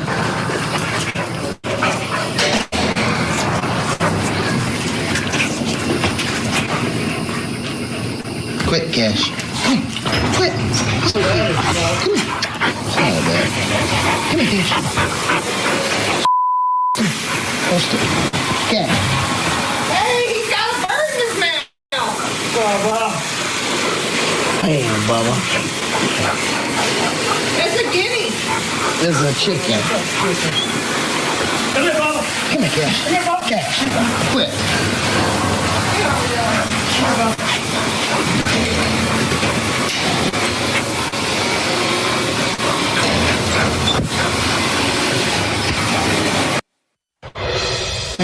And Eric, as we know, this video blew up his alibi. You know, unbeknownst to him, he was on that recording. I mean, this did it. If he were to get another trial, do you think we would see him still going with that alibi of I was at mom's house and I didn't do this?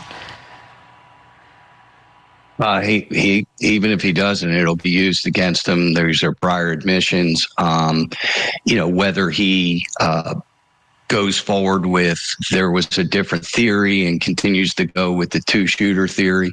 Look, they've seen how the prosecution has tried their case. They will modify it a little bit. Maybe he won't go on the witness stand. He obviously did that at the advice against given to him by his attorneys.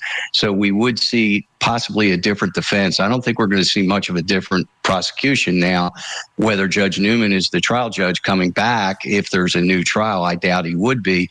Another judge may not let in all the financial crimes, but that video and his behavior after he called the police at 10:07 p.m.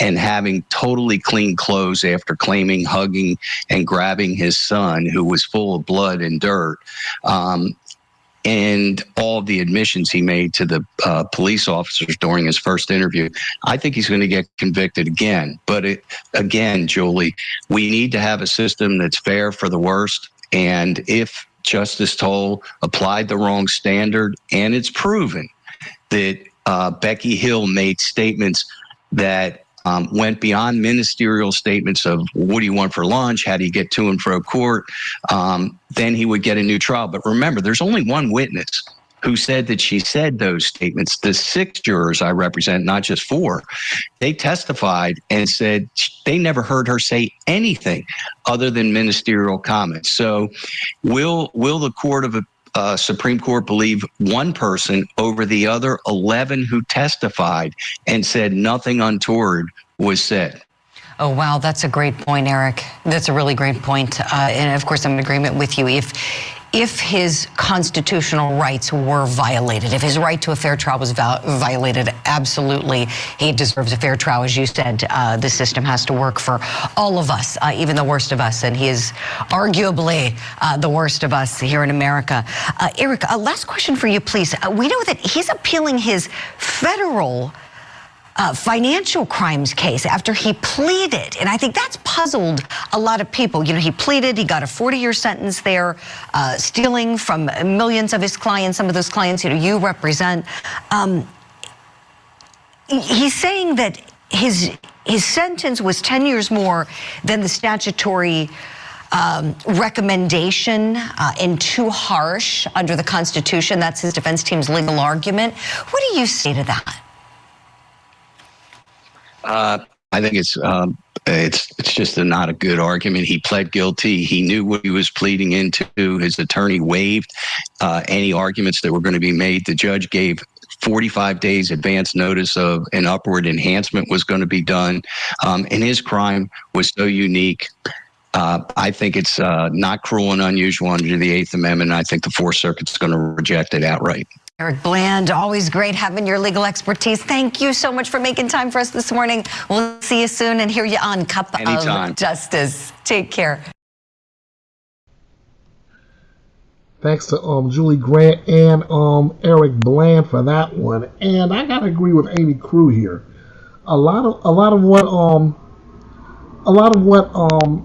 Alex Murdaugh is trying to appeal does sound rather foolish, and but one thing's for sure, he's got a lot of time to appeal, because He's gonna be in prison for the rest of his life. So basically, we're gonna keep an eye on things, and when we get new information regarding Alex Murdaugh and this appeal, we'll bring it to you.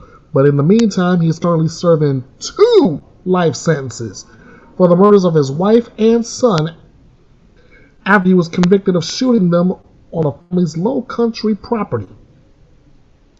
He also confessed to financial crimes, including stealing from former clients and his law firm, as well as a drug addiction. He has vehemently denied the murders, which is what this appeal is all about.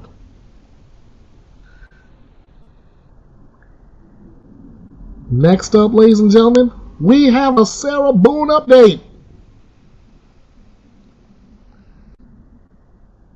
And to no one's surprise, Sarah Boone is complaining that she's unprepared. Yes. At a hearing on Wednesday, Sarah Boone bemoaned the fact that she was unprepared to address motions as she looked ahead to what clothing options she'll have at trial. Really, Sarah Boone? Really? What you're wearing to court should be the last thing you're worried about. You're going on trial for the death of your boyfriend. That's what you're going on trial for. You know, this ain't no doggone fashion show, but I digress. Boone is charged with the second-degree murder of her boyfriend, Jorge Torres Jr., who was found dead, zipped into a suitcase at the couple's home. After 8 attorneys withdrew from her case, Judge Michael Cranick ruled that Boone had forfeited her right to counsel, leaving her to represent herself pro se.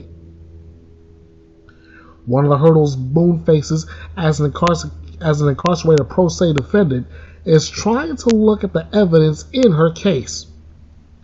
On Wednesday, Boone failed to convince Cranick to close scheduled evidence viewing to the media. Boone complained to the judge that she felt unprepared, blaming the lack of internet access for not seeing briefs that had been filed in her case. Jail officials who testified said pro se inmates are not given internet access. Boone urged Judge Cranick to close a scheduled evidence viewing in her case to the public, saying the media is exploiting her case for ratings and publicity and that she has a right to privacy. Since when? The judge, however, ruled that Boone failed to meet the burden required to close the hearing. Prosecutors, however, offered Boone an alternative. Investigators will meet Boone at a law enforcement office to allow her to look at the evidence without the media present. Boone was warned she will not be allowed to handle any evidence, which can only be touched by crime scene investigators. Judge Cranick approved of the plan, but kept the hearing scheduled for September 3rd in case it does not come to fruition. Though Boone walked into court wearing handcuffs chained to her waist, they were removed before the hearing to allow her to more freely take notes. Her hands will remain free during the trial as well. And instead of leg shackles, she will be placed in a stun cuff in the presence of the jury. On Wednesday, Judge Cranick asked Boone if she had given thought to what clothes she would like to wear during the trial. Boone says she wants to wear a skirt, over warnings from the judge that if she chooses that option, the jury will be able to see the cuff on her leg. If she chooses pants, the cuff will not be visible. Before leaving, Boone hand-filed a new motion with the court requesting money to pay for a neuropsychologist as part of her defense. While the state took no position on the filing, there will need to be a formal hearing on the issue because of Boone's pro se and indignant status. Judge Cranick said the hearing would be scheduled before the end of the week.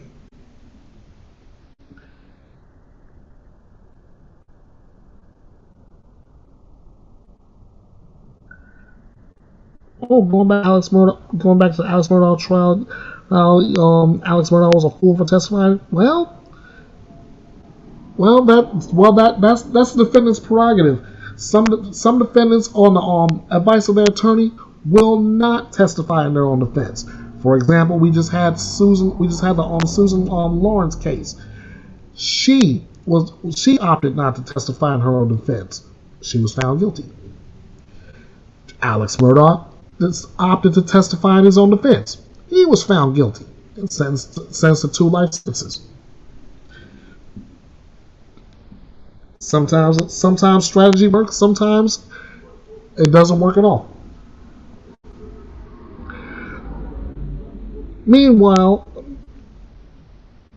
Sarah is wearing a skirt as a manipulation tactic. Seriously? Well, here's how well that could work out, Amy.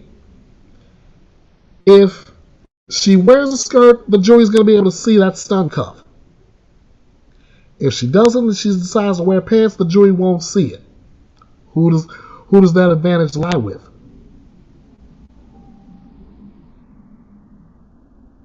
That's the question right there. Next, a former cardiologist has been found guilty of drugging and sexually assaulting women.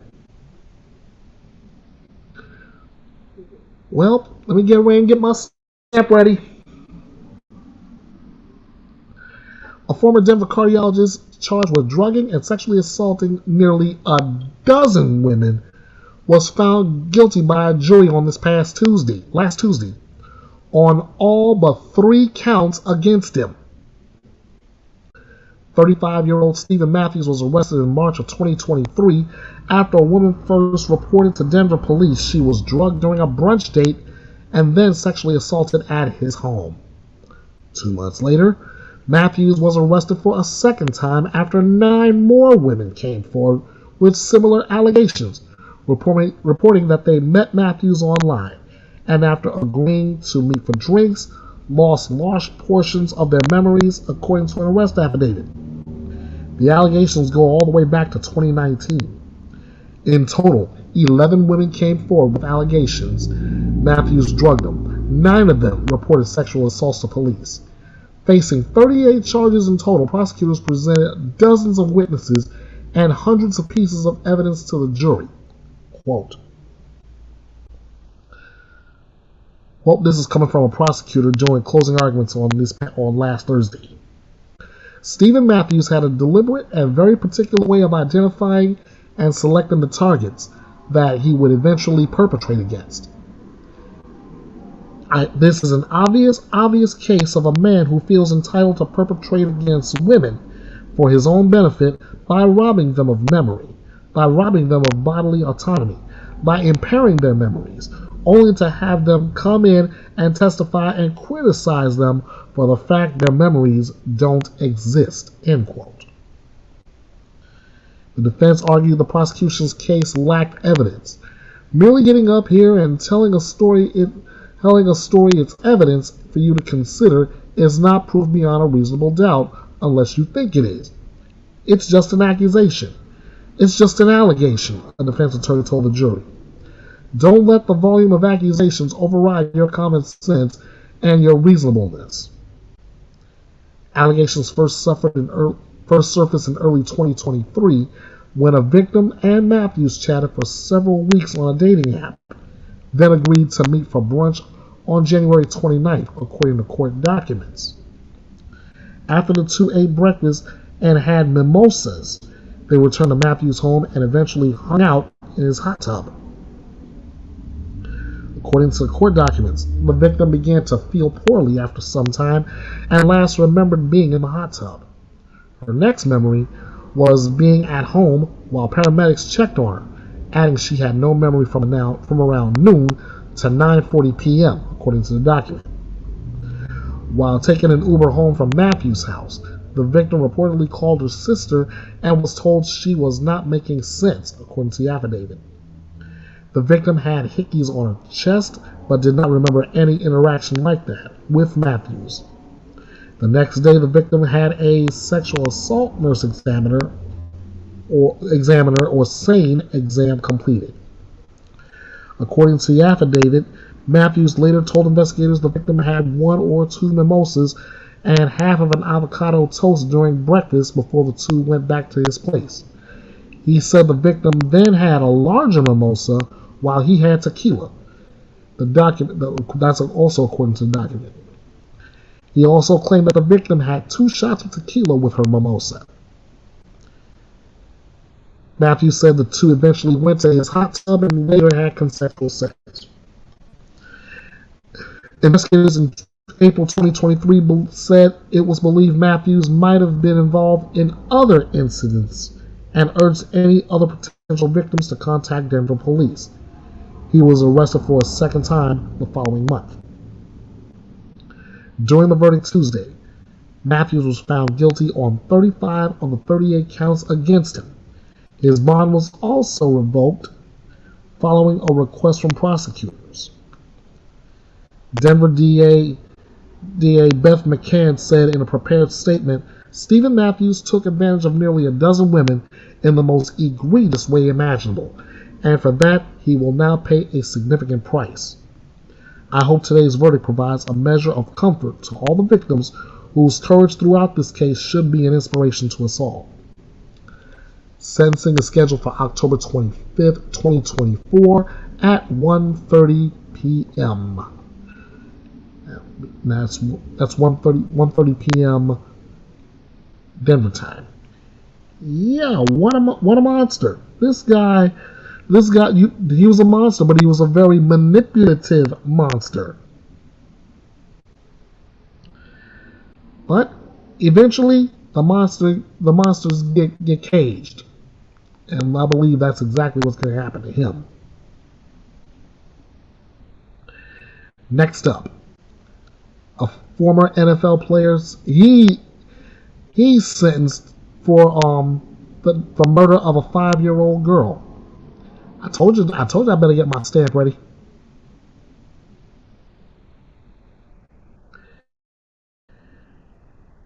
Former professional football player was sentenced Tuesday to prison in the April 2019 death of his girlfriend's 5-year-old daughter at his Las Vegas apartment.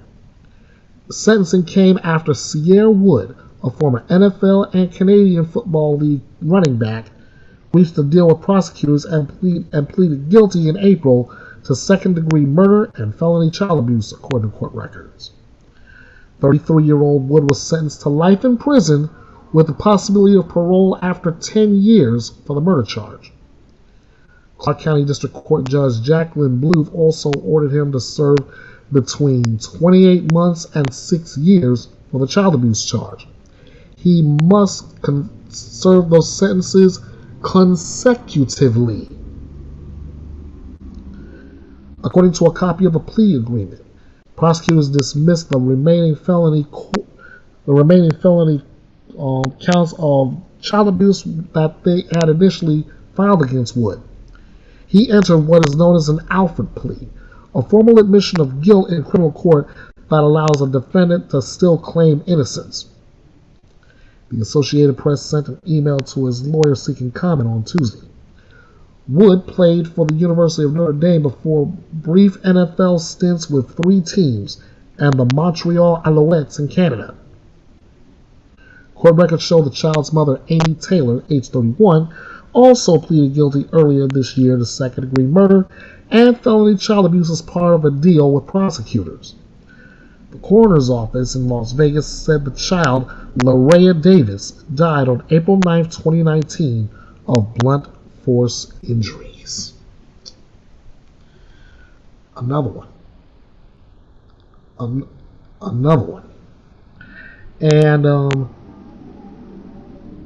you asking the right question. I'm gonna bring that up in my closing argument as well. Yeah. And yes, the mother was also involved. Stunning, right? This is what I'm talking about when I say I'm gonna cover all that in my closing argument. So hold tight. We got a couple of celebrities in our legal news. There have been arrests made in connection with the accidental overdose death of Friends star Matthew Perry.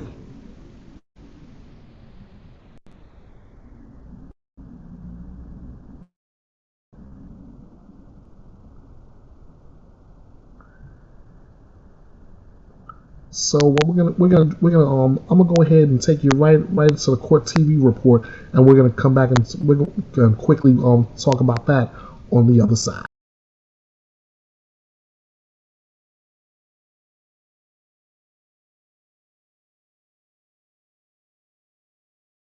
Now live. Medical doctors and a major source of drug supply known as, quote, the ketamine queen. We charge 5 defendants in this matter. These defendants took advantage of Mr. Perry's addiction issues to enrich themselves. They knew what they were doing was wrong. They knew what they were doing was risking great danger to Mr. Perry, but they did it anyways. In the end, these defendants were more interested in profiting off Mr. Perry than caring for his well-being. I'm going to talk about the indictment, the allegations, and the charges in more detail. On October 28, 2023, Mr. Perry was found deceased in his home. An autopsy was conducted following his death. That autopsy showed that he had died due to the acute effects of ketamine. Ketamine is a controlled substance. It has some legitimate uses, but it is also used illegally. It is used by people seeking to disassociate from reality.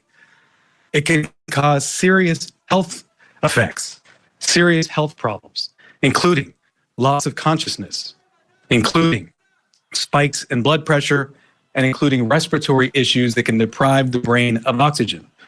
For that reason, it is a drug that must be administered by medical professionals, and the patient must be monitored closely. That did not occur here. This investigation focused on who supplied the ketamine to Mr. Perry. As many of you know, Mr. Perry struggled with addiction in the past. On many occasions, he sought help for his addiction issues. The investigation revealed that in the fall of 2023, Mr. Perry fell back into addiction, and these defendants took advantage to profit for themselves. The 2 lead defendants in this case are defendants Salvador Plasencia and defendant Jasvin Sanya. First, I'll talk about defendant Plasencia. Defendant Plasencia was a medical doctor. He worked with another medical doctor, defendant Mark Chavez, to obtain ketamine. He then worked with Mr. Perry's live-in assistant, defendant Kenneth Iwamasa, to distribute that ketamine to Mr. Perry. Over 2 months, from September to October 2023, they distributed approximately 20 vials of ketamine to Mr. Perry in exchange for $55,000 in cash. Defendant Plasencia saw this as an opportunity to profit off of Mr. Perry. He wrote in a text message in September 2023, quote, "I wonder how much this moron will pay." He also stated in text messages that he wanted to be Mr. Perry's sole source of supply. He wrote in a text message that he wanted to be Mr. Perry's, quote, "go-to for drugs." As a doctor, defendant Plasencia knew full well the danger of what he was doing. In fact, on one occasion, he injected Mr. Perry with ketamine, and he saw Mr. Perry freeze up and his blood pressure spike. Despite that, he left additional vials of ketamine for defendant Iwamasa to administer to Mr. Perry. Of course, defendant Iwamasa had no medical training to speak of. Defendant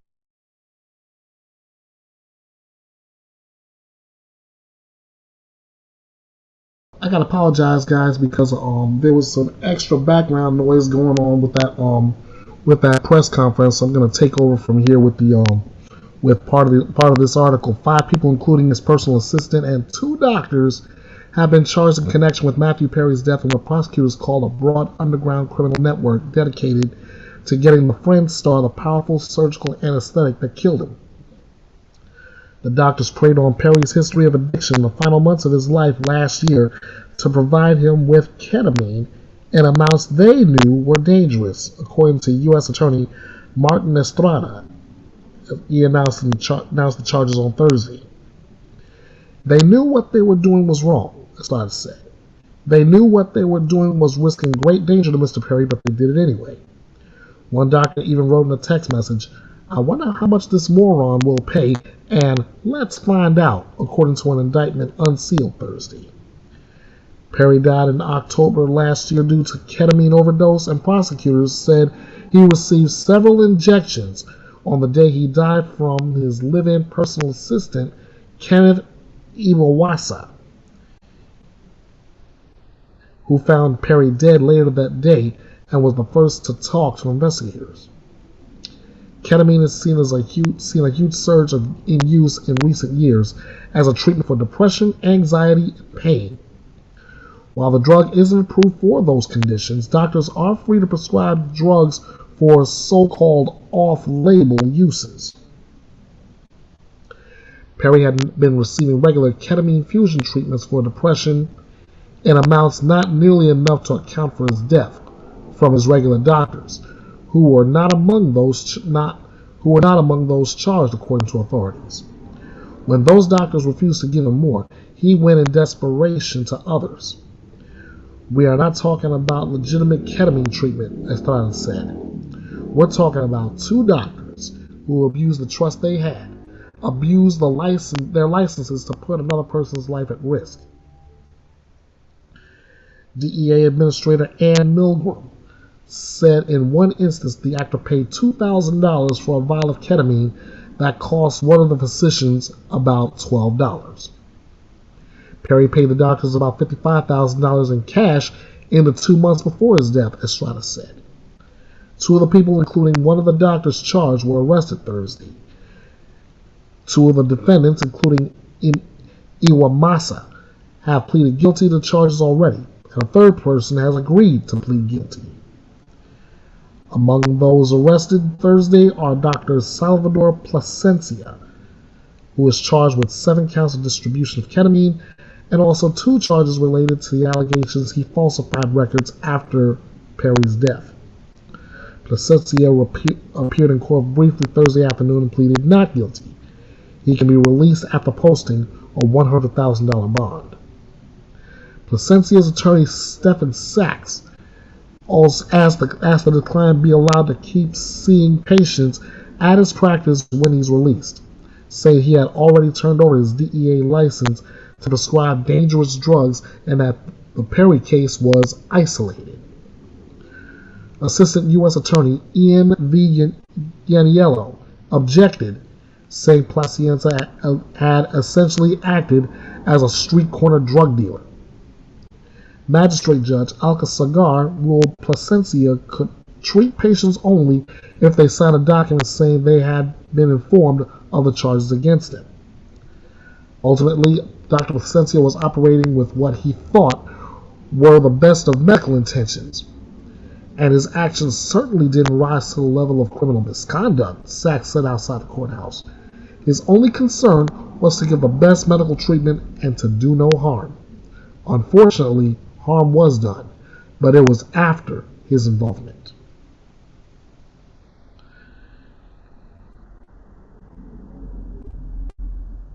Basically, I could go on and on with this article. This is almost like talk about deja vu. This is like the same case that ended up taking the life of Michael Jackson. We all know what happened with that doctor.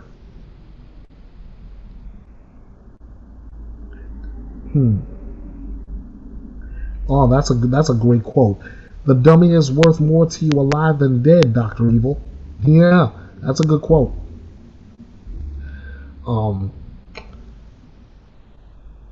We really don't have all the answers, but they're still digging, and as they keep on digging, we'll probably get to some answer regarding Matthew Perry's death, and when they get it, we'll get it. The next celebrity, Nick Carter. Nick Carter denies rape allegations and files a counterclaim against the woman accusing him.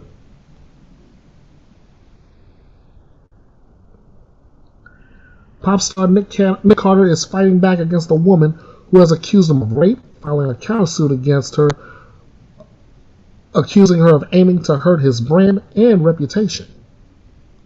Nick Carter, who rose to fame as a member of the Backstreet Boys, has been accused of sexually assaulting 3 women in lawsuits filed in multiple jurisdictions. One accuser, Melissa Schumann, who herself was a member of the girl group Dream, has filed lawsuits against Carter both in Las Vegas and Los Angeles, accusing him of violently raping her. Carter has vehemently denied all the allegations and filed a countersuit against Schumann in Los Angeles. The file, reviewed by Court TV, said in 2003 the two had been working on a TV movie, The Hollow. When Carter invited Schumann to his Santa Monica apartment, Schumann brought her friend with her, and Carter was joined by a friend as well. While Schumann has alleged that Carter forced himself on her in 2 of the apartment's bathrooms and then violently raped her in the home's single bedroom, Carter maintains that the 2 of them had consensual sex on his bed while their friends lay feet away on the floor beside them. Carter's filing accuses Schumann of making false claims in an effort to save her dwindling career, referencing a video on YouTube she posted in 2014 titled, "I Need to Become Important on the Internet." In the video, Schumann allegedly says, "I need to become more socially present, trending and influential, like on social media, Instagram. I really need to that's one of the things I need to do in order to get my career back on track, is I need to become important on the internet. One of the things that I have not been doing that I need to do is I need to start taking more selfies. I'm going to be a trendsetter like Justin Bieber, like Kim Kardashian right now, right? Miley Cyrus, huh? Yes, it is relevant. I am socially relevant." According to the filing, Schumann has not appeared in any work since 2015. Schumann allegedly posted sexual assault allegations for the first time on a blog on November 2nd, 2017, 15 years after the attack allegedly occurred. Carter noted in his filing, just 6 months before publicly accusing Carter of sexually assaulting her, Schumann made her true feelings about Carter clear when a Backstreet Boys fan posted a picture of Carter performing on Instagram, and Schumann responded, "Great video, thank you for sharing," with a heart emoji. Carter is asking for at least $2.5 million in actual damages, in addition to damages for emotional distress and attorney's fees. Carter claims in the filing that he has lost out on millions in partnerships and endorsements as a result of the allegations, including canceled contracts with MeUndies, Verbo, and The Children's Place. The filing also alleges Carter received reduced compensation from venues during his tour as a result, with one venue canceling his concert completely.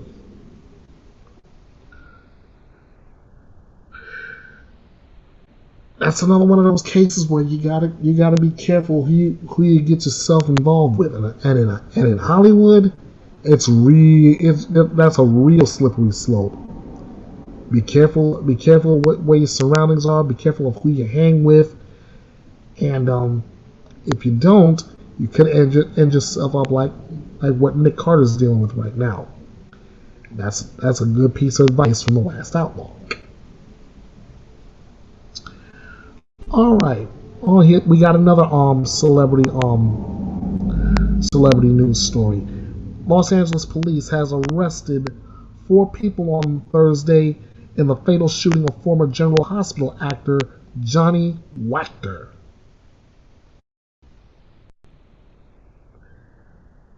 Robert Barcelo, Leonel Gutierrez, and Sergio Estrada, all 18 years old, were booked on arrest warrants for murder. 22-year-old Frank Olano was booked for being an alleged accessory to the crime. They're all being held in lieu of a $2 million bail, according to jail records.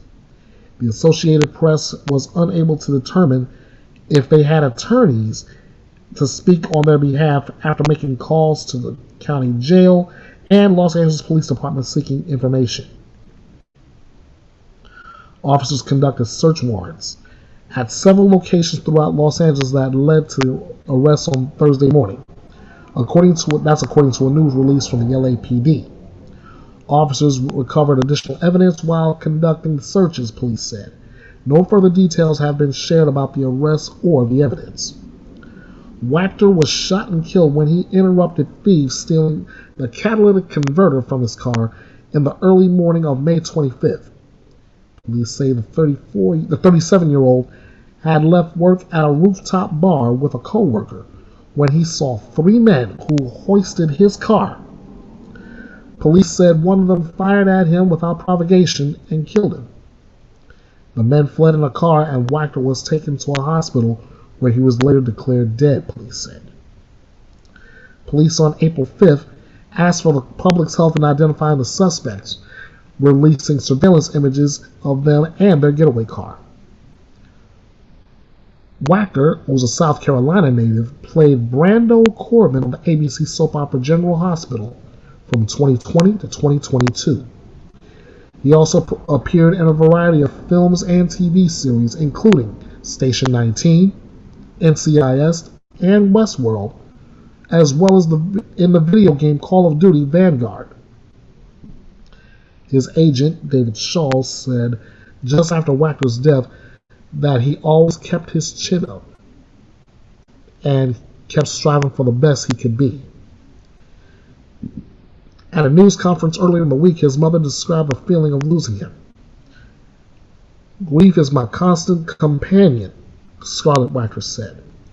"I can't wish him happy birthday on August 31st. He would have been 38. I can't ask if he's coming home for Christmas. I can't ask how his date went."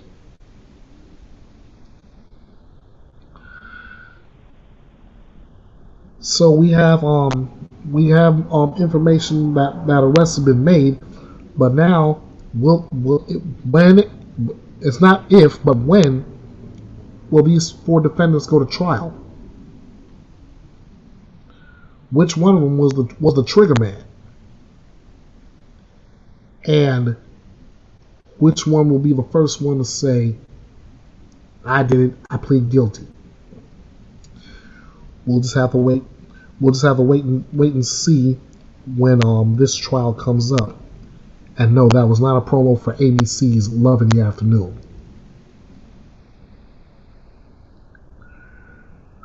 A sheriff says that a girl is dead after parents decided to treat a serious injury with smoothies. Add this one to my closing argument.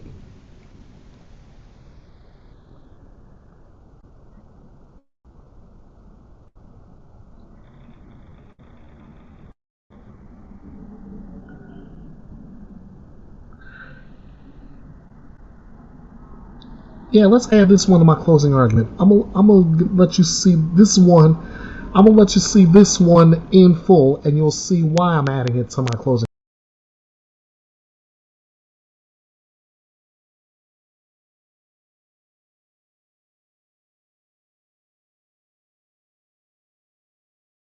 Miranda Sips was a 12-year-old cheerleader from Christine, Texas. She lived with her mother, Denise Balbanetta, and her stepfather, Gerald Gonzalez. She had a sibling who lived with her dad. Now, it's not exactly clear what happened, but at some point, Miranda suffered a serious injury. And when it happened, her mom and stepdad did not seek medical help for her. They kept her at home, attempting to treat her with vitamins, smoothies, and oxygen. When things turned for the worse, they finally called 911, but didn't wait for EMTs. They started driving to the hospital. When EMTs finally caught up with them, they started to treat her. Miranda didn't make it.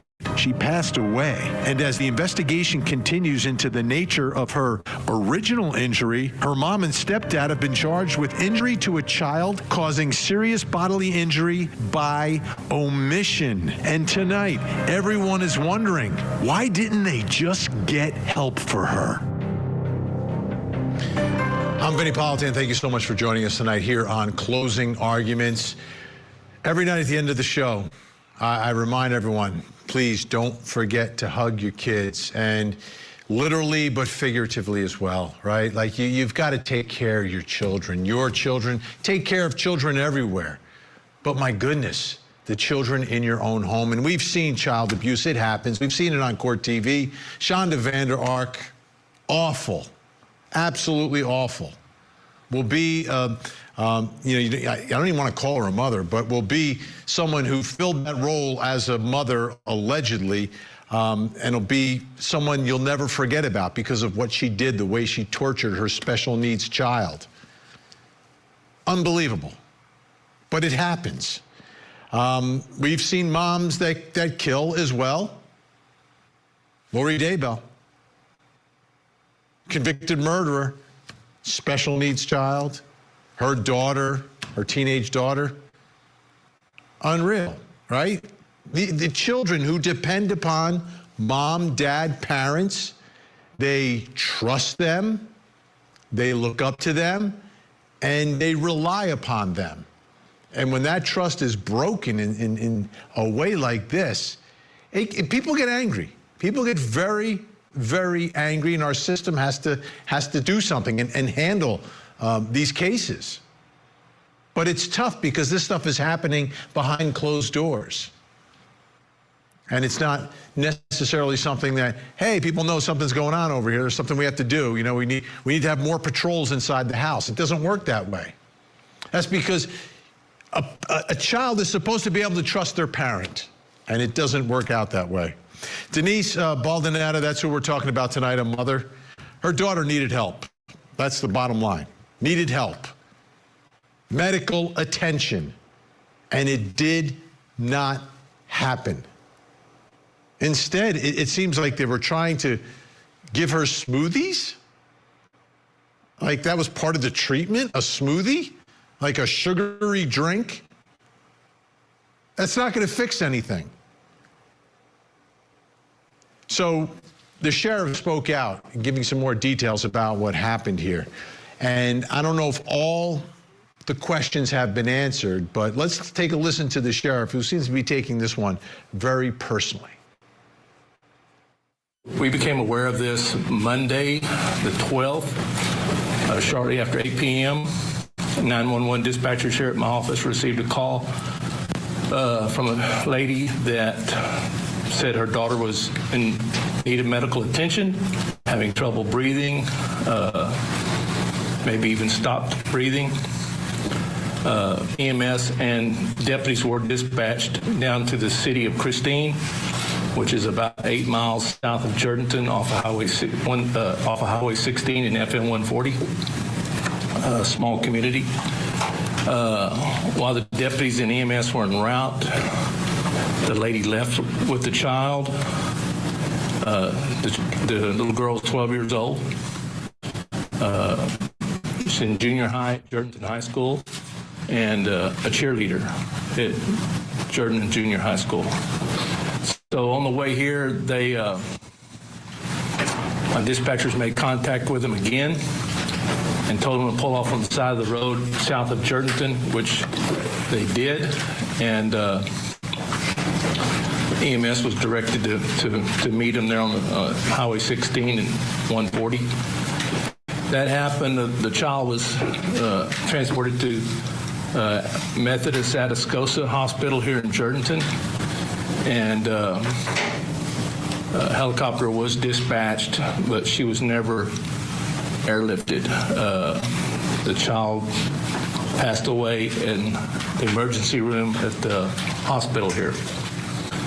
Of course, we immediately started an investigation, and my investigators learned that this little girl had sustained injuries on the previous Thursday, so 4 days prior in the evening. The injuries were severe and life-threatening, and instead of calling EMS or taking their daughter to the hospital, then they just left her in the house and tried tending to her, but she was primarily unconscious, unresponsive, incapacitated. She remained there at home for 4 days and basically did not receive any medical attention at all. They did try a couple of remedies, like maybe trying to give her a smoothie with some vitamins. Of course, somebody that's unconscious, that's hard to do. She started having respiratory distress Monday, and that's when she called us for basically 4 days, 96 hours, more or less, after the injuries were sustained. As I said, we conducted an investigation. My investigators interviewed all the witnesses, interviewed the mother and the stepfather, and who told us the story of how they thought the injuries occurred and what they did and didn't do. Upon completing this initial investigation, we had probable cause to charge these individuals with injury to a child with serious bodily injury, which is a first-degree felony, by omission. So in other words, by failing to act and provide the little girl medical attention constituted omission, and therefore injury to a child by omission. Yesterday afternoon, officers from the sheriff's office went to Christine with arrest warrants, and we arrested the mother and the stepfather without incident. They've been booked into the Atascosa County Jail, and their bond has been set at $200,000 each. The mother is identified as Denise Balmanetta, age 36, and the stepfather is identified as Gerald Gonzalez, age 40. Our victim is Miranda Sips, age 12, and she would have been 13 later this month. She was sent for an autopsy. We're still waiting for the final autopsy results, which will be a little while. In the meantime, we have some investigating to do on different things, and we're following up on those leads. And at this time, I think I'll just see if y'all have any questions. The type of injuries that she received, are they consistent with what kind of damage made with what? The injuries were life-threatening. They put her into a state of being unconscious. She was not talking. She basically could flutter her eyes and move her hands a little bit. Over a 4-day period, they had her laying on a pallet in the house.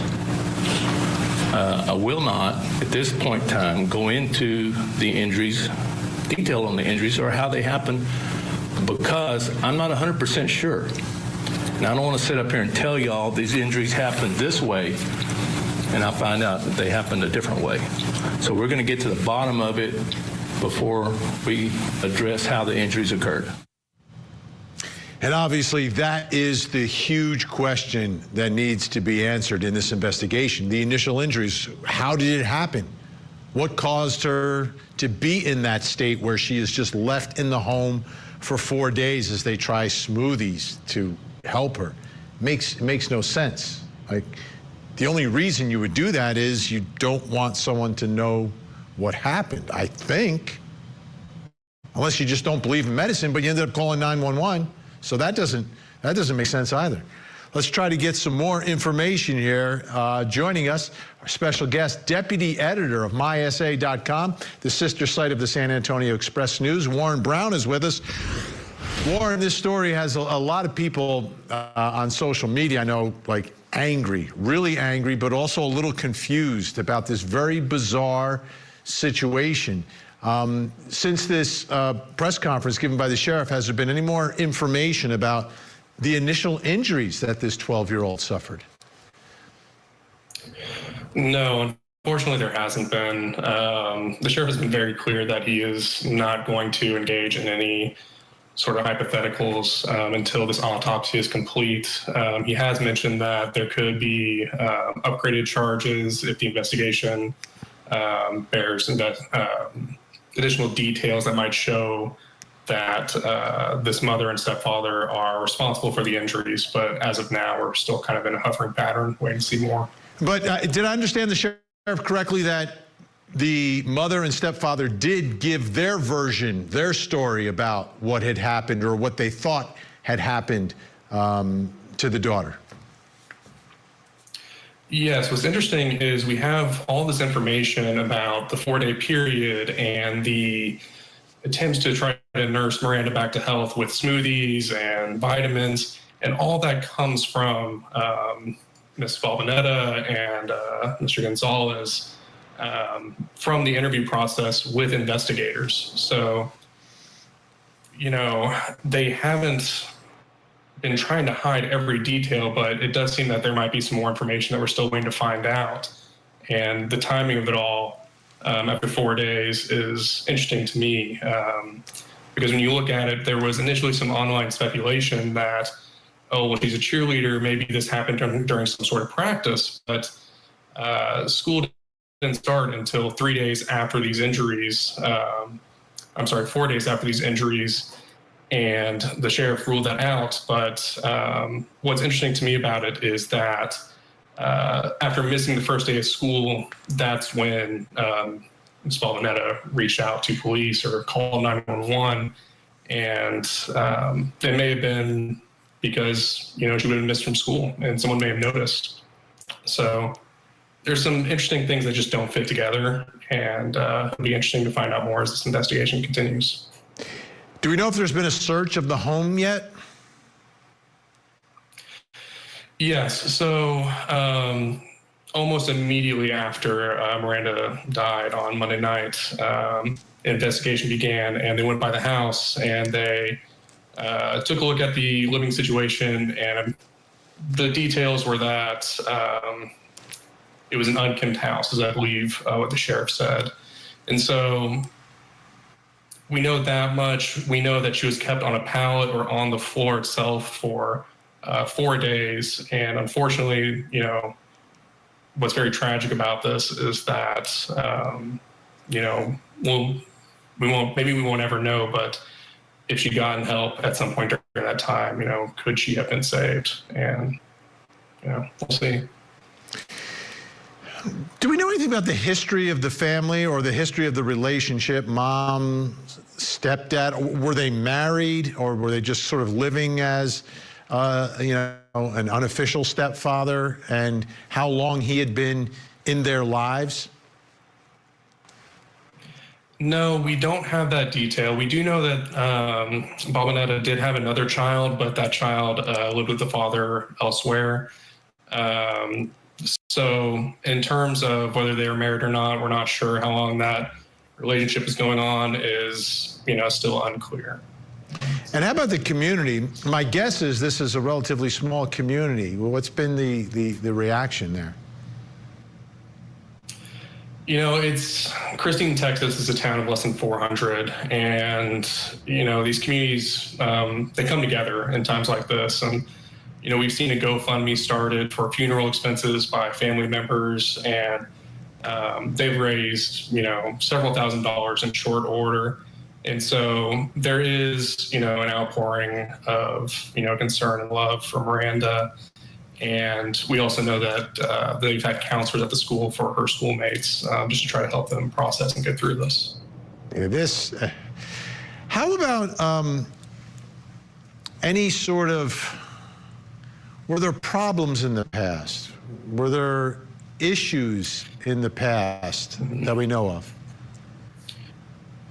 We have some details here. It's a bit limited, but we do know that there had been calls out to this home in the past. This was, again, the sheriff has been keeping details close to the chest. So what those calls were about, we're not sure, but we do know that police had been out there before. Now, part of what's interesting here is, after waiting 4 days, Bonetta calls 911 from the house, but does not wait for EMS to get there. Instead, she took Miranda in her car and started driving away from the house and was eventually instructed to meet EMS on the side of the road. And this is where the sheriff has, suggested that perhaps Bonetta did not want investigators or police coming by the house, which may have contributed to why she waited 4 days to take action. And so we're still waiting to see what they might have been trying to hide. But as the sheriff pointed out, there's a little irony to it, because now with what's happened to Miranda, there's all this attention being cast towards his family and what they might have been trying to hide. We're going to learn every detail. The 12-year-old girl is dead. She should not be dead, and the investigation is going to be intense. Warren Brown from mysa.com. Appreciate your time tonight, and I'm sure we'll be speaking again as more things develop in this case. Thanks so much.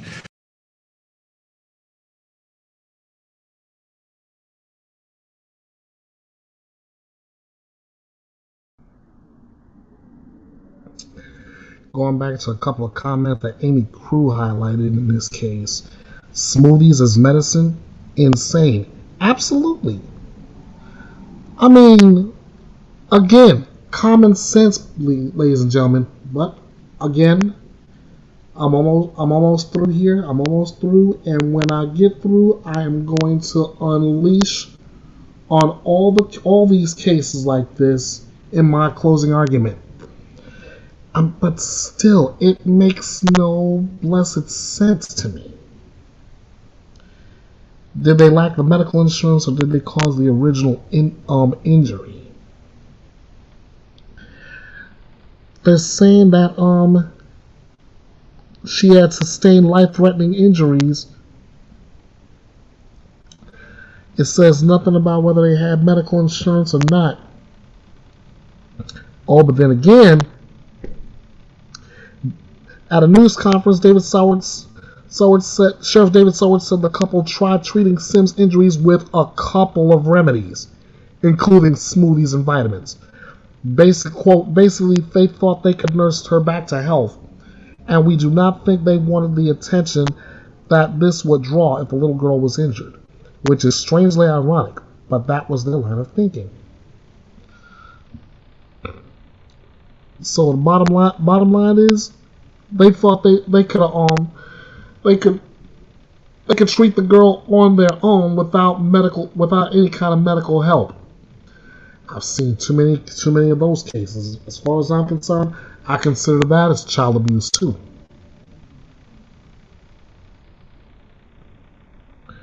Next, accused murderer Zion Teasley faces new charges in a previous assault. He's accused of He's facing new charges of assault from 2020 and accused of murdering Lauren Heike in 2023.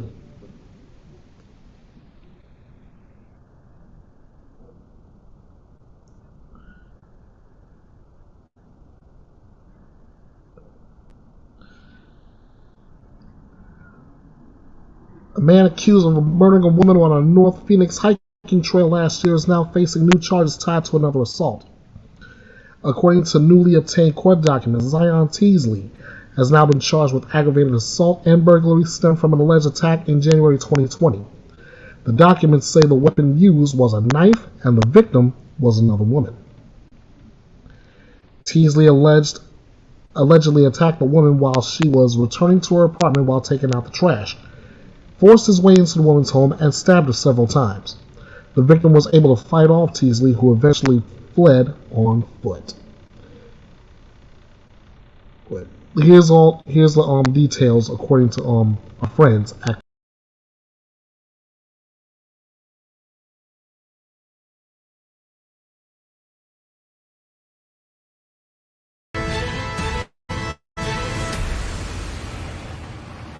Welcome back to Opening Statements. We're looking at what is tipping the scales. Zion Teasley is now charged with stabbing a woman at her Phoenix apartment in 2020. That victim survived. Last year, Maricopa County attorneys charged him with the fatal stabbing of this woman, Lauren Heike. She went hiking on a North Phoenix trail at the time of that incident. Scripps News Phoenix reporter Christine Stanwood has the story on these two similar knife attacks. All right, I want to put this into perspective for you. This is the location where Lauren Heike was found murdered. It's just south of 64th Street and Mayo Boulevard. But get this, 7 miles south is now where police say Teasley, years earlier, attacked a woman taking out her garbage at her apartment. Newly filed court records from July 29th this year show Zion Teasley is facing new charges, this time from an apparent unprovoked attack in 2020. It's separate from Lauren Heike's murder, but both cases detail eerie similarities. Back to January 21st, 2020, and court records detail a woman was taking out her garbage at her apartment complex near 43rd Street in Thunderbird. That's when Teasley allegedly fought his way into her apartment. The victim was stabbed in her face and collarbone. She screamed, fought back, and kicked who police say is Teasley, and she survived the attack. At the time, neighbors witnessed a man who they say ran off and jumped the wall with a long blade, but for years, no arrests. If this sounds familiar, in Heike's murder and in this attack, Teasley allegedly used a knife to stab his female victims. But the 2020 case was closed in July of that year when witnesses couldn't identify Teasley in a photo lineup. However, investigators never showed that photo lineup to the victim. But we're learning police returned to the 2020 witnesses and victim after getting a new lead 19 days after Lauren's murder. The victim positively identifying Teasley June 21st, 2023. According to court records, Teasley was arrested for the 2020 attack 2 days later on June 23rd, 2023. We asked the county attorney why it took so long to press charges. Here's her response. Some of that would be a question for the police department. What I can tell you is that we received the submittal after we received the submittal on the homicide, and the same attorneys are working on that, and we're able to work with the police to bring this to the charges that you've seen. If you have seen them, it's aggravated assault and burglary. At this point, Teasley was already in jail for Heike's murder. Teasley admitted he lived near the victim of the 2020 attack, but told investigators, quote, he would never hurt anyone. Christine Stanwood, ABC 15, Arizona. Why was that photo lineup never shown to that original victim, alleged victim in this case? Joining us now is Douglas McGregor, who is a geographic profiler. And Douglas, before I get you to weigh in on that question about this problematic photo lineup, just tell me your analysis of this crime, these two crimes that are being looked at by police in the case of Zion Teasley. Sure. And Julia, thank you for having me today. Looking at this case, the offender or the alleged offender, Zion Teasley, he's attacking in broad daylight, so he's gained confidence. He's likely surveilled this area. He's probably stalking women. In his own words, he's traveled these paths on this trail. He lives near, he works near this area, so he knows the people that use the trail. Those are some things that point towards premeditation, not necessarily of the victim themselves, but of the attack in general.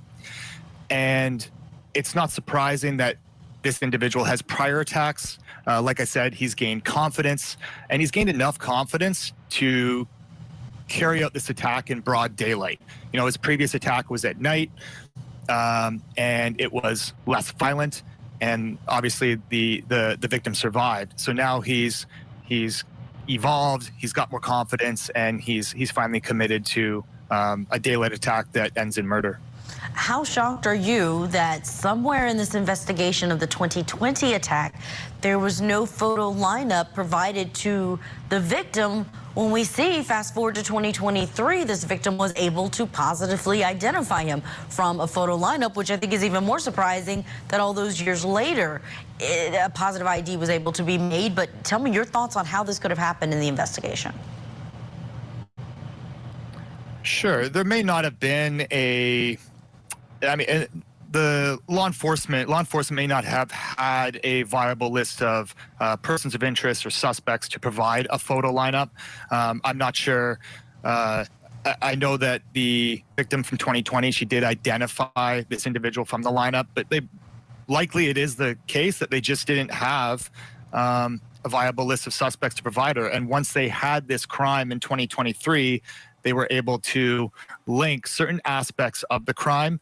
And once they had his, we're conducting a cell phone analysis and had his data and his location, they were also able to say, okay, based on his cell phone analysis, his location, where he worked, where he lived, maybe this person committed this crime. And then they were able to show the victim from 2020 a photo that she could identify. Yeah, who knows how this fell through the cracks. It seems they did have photos to show witnesses who couldn't identify him because, as you mentioned, this was at night, but at least now they do have these connected and they're going forward with both of these charges.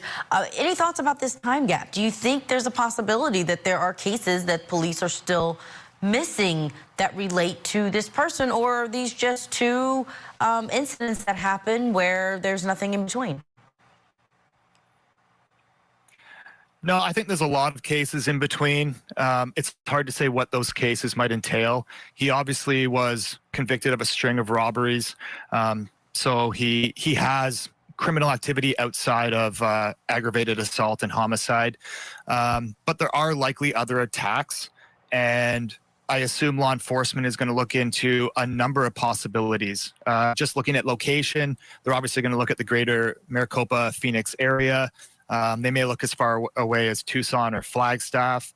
They're obviously going to want to look at Detroit and whether he has an anchor point in Detroit. I know he said a family member had cancer, whether that's true or not, or whether he was just trying to go to Detroit to escape, try and escape the death penalty because the walls were closing in.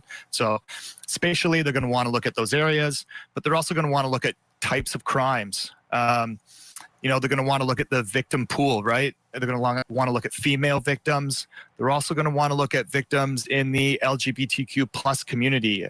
He did state that, he was confused with his sexual identity and that he wanted to be Lauren. I saw those statements. And if those statements are true, then maybe he has activity, criminal or otherwise, within the LGBTQ plus community as well. So they're just going to want, and then they're going to want to look at motive.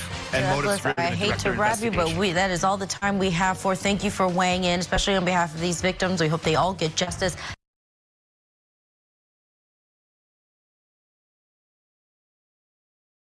And we all hope they get the justice they deserve. Yeah.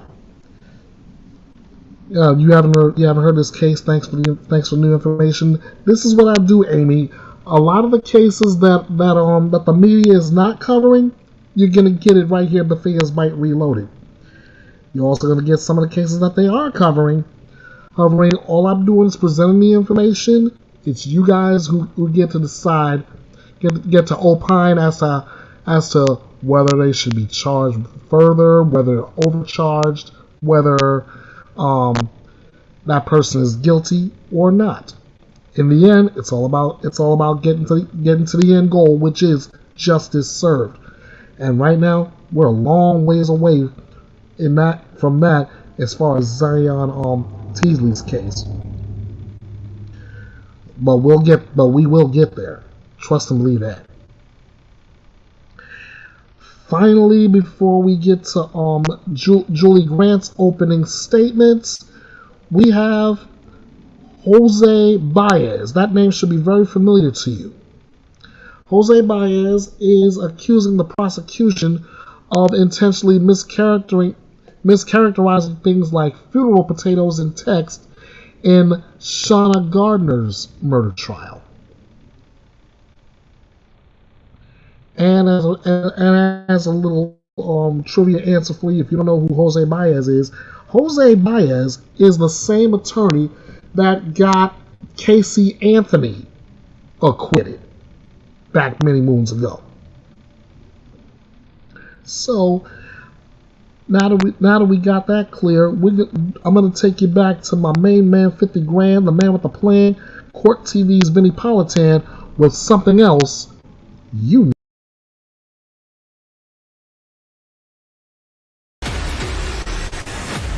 Welcome back. Time to reveal something else you need to know tonight. Let's take a look at the big board. What do we have?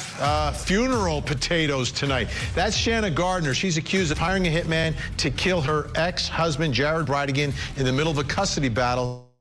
And investigators and prosecutors believe she was using the term funeral potatoes as a code for hiring a hitman. Take a listen to a detective from Jacksonville Police talking about that.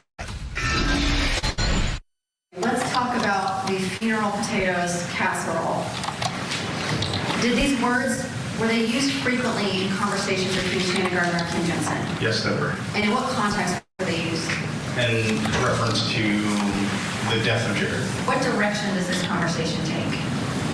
It's essentially just more about ways that Ms. Gardner is unhappy with Mr. Reagan, that she would like for him no longer to be alive, and then they talk about casserole, and then they will move on to other things as far as how to cause his death. So, was she talking about hiring a hitman, or was she just talking about funeral potatoes? Here's Jose Baez making his argument today and making some accusations. In the context of this would lead the court to believe that she had a conversation with Ms. Gardner about killing Jared Bridegan, and then she reached out to Susan Lee in an attempt to do so. But it completely omits the critical fact of what Ms. Jensen actually said these text messages signify. And to not advise the court of that is reckless.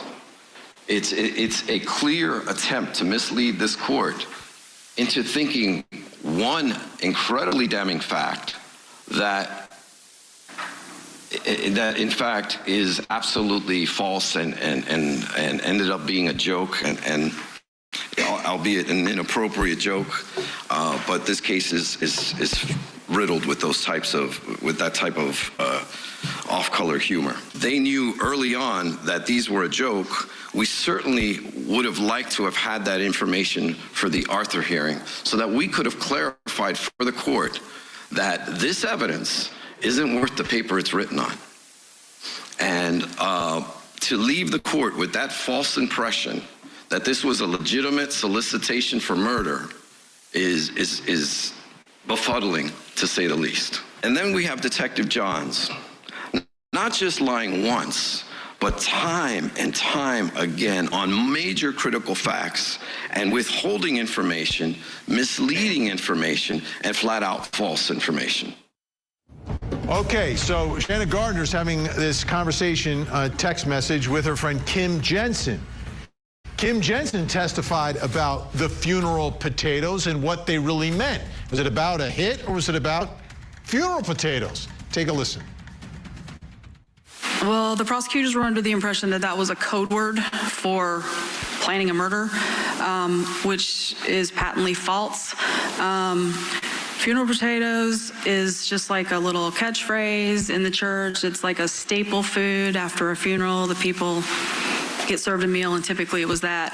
At that time, back in 2015 or 16 or whenever it was, Susan was in charge of the women's group. I was part of the team that would help provide food for families who had lost loved ones.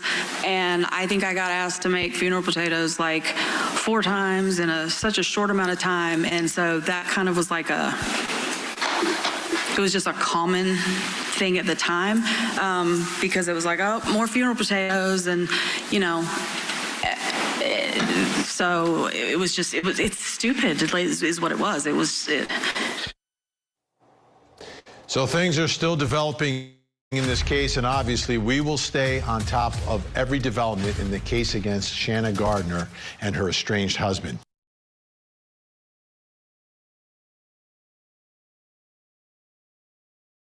Here, Bethea'S Byte Reloaded, and when they get that new information, we'll be sure to bring it to you right here. And as far as funeral potatoes go, that phrase is kind of sort of new to me, because until this case, I've never heard it. All right, now that we got everything else covered, Julie Grant was here for 3 different opening statements this week. The first thing she talked about is Jeff German being allegedly killed for doing tough, honest journalism. And Robert Tellis was the one on the business end of that, which is why he's in court now.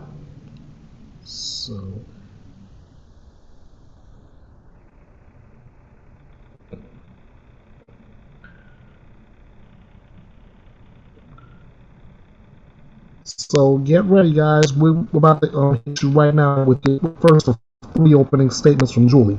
And don't forget, once those 3 are done, I have my own closing argument.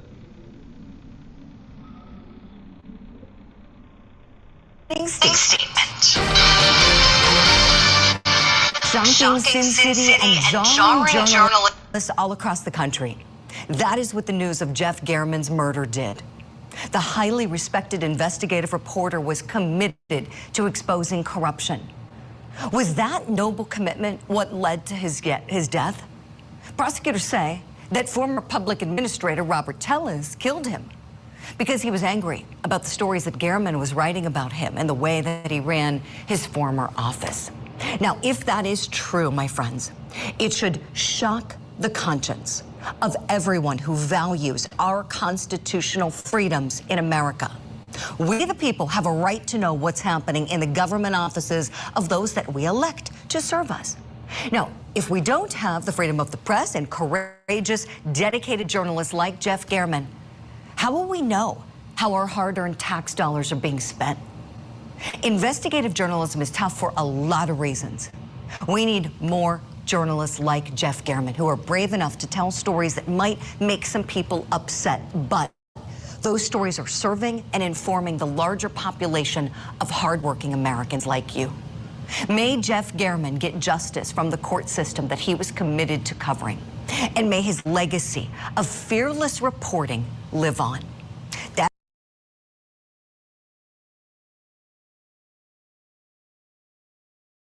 And that's why I give so much credit to a lot of these investigative reporters. They will dig in the trenches to bust corruption and make sure justice is served in one form or another.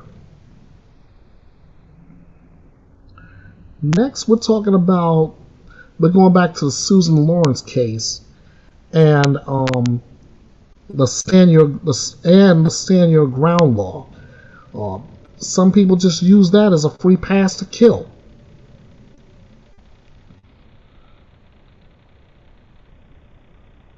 And of course, you know as well as I do, something to say about that. And let's just say where she stands on that one, I'm in total agreement with.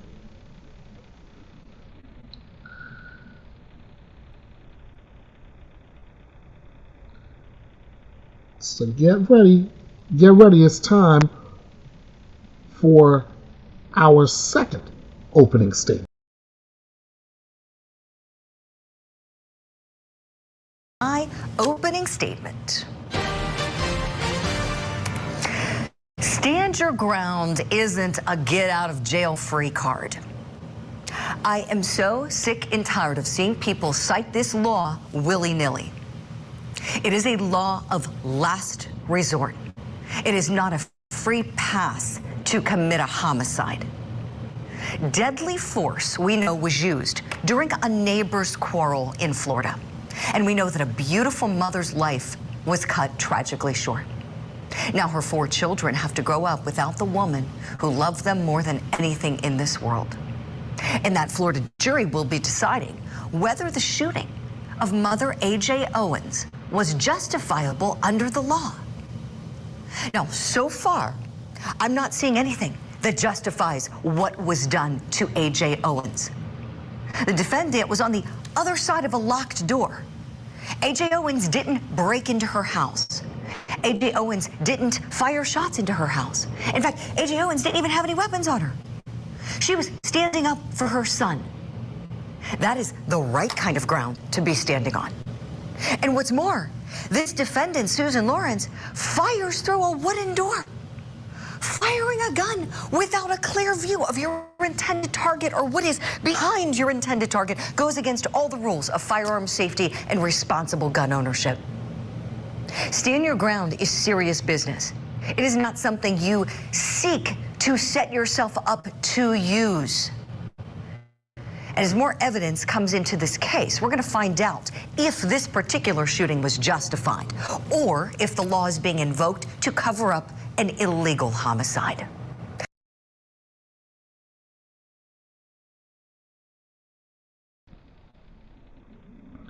And we found out later that that the jury would find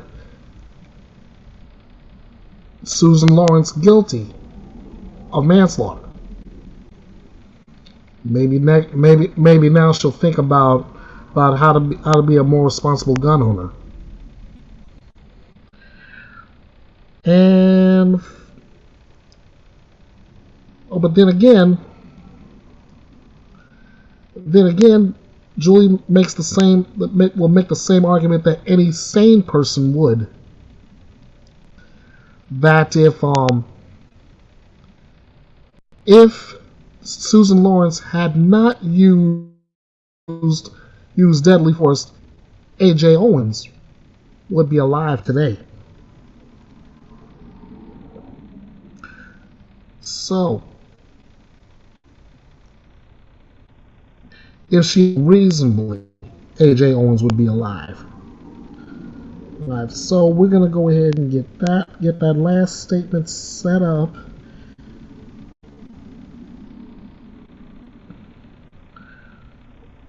And here we go.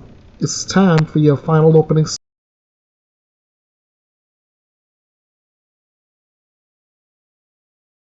My opening statement. Actions speak louder than words. Susan Lorincz said a lot in her police interview.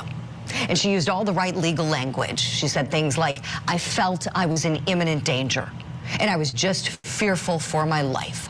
And she may very well have been. However, the standard that the jury will be applying is not the Susan Lorincz standard. It is the reasonable person standard. Would a reasonable person faced with the same circumstances do what Susan Lorincz did? I say the answer to that question is a strong no. A reasonable person might have gone to another room in the house and waited there until police arrived.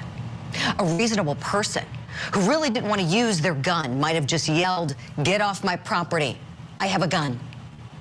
And a reasonable person would not have pulled the trigger unless and until that trespasser came into their home. To me, there was nothing reasonable about what Susan Lorincz did. On June the 2nd, 2023, The facts of this case show that she was dangerous, she was trigger happy, and she was the violent one. It makes me sick hearing about how A.J. Owens lost her life. How now A.J. Owens' 4 children are growing up without their mother. And I think the jury will see that the defendant's reaction really doesn't align with the circumstances the day that A.J. Owens was knocking on her door and sticking up for her kids.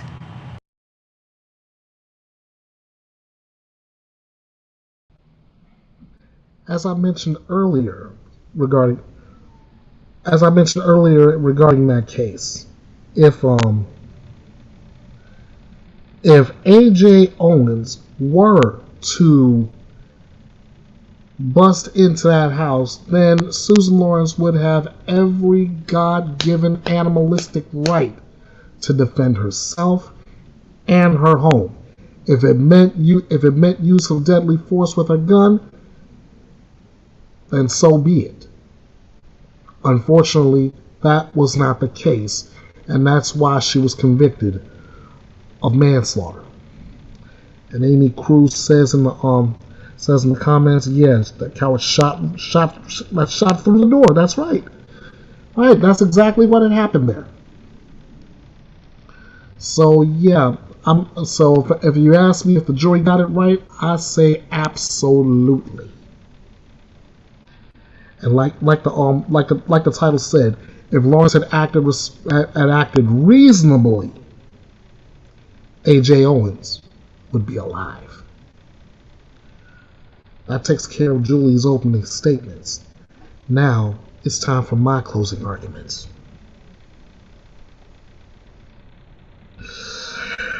Let me see here.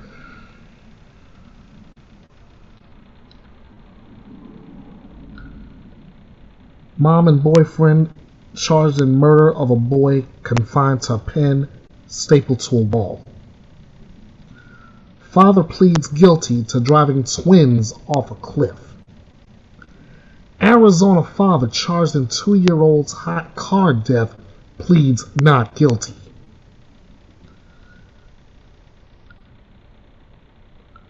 Mother of newborn found dead in dumpster, arrested 37 years later. Ex-pageant queen charged in death of boyfriend's toddler pleads not guilty. Ex-NFL player sentenced for the murder of 5-year-old girl. Girl dies after parents treat serious injuries with smoothies.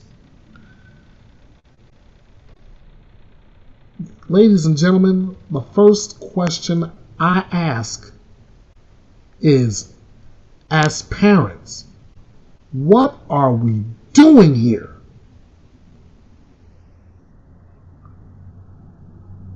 We're either hurting our children for what?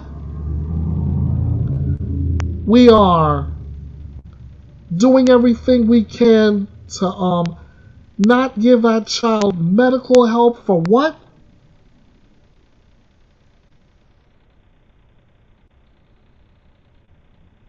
And now we have so many different stories with parents mistreating their kids to the point of death. Yet, as I've always said, they've got but one job. One!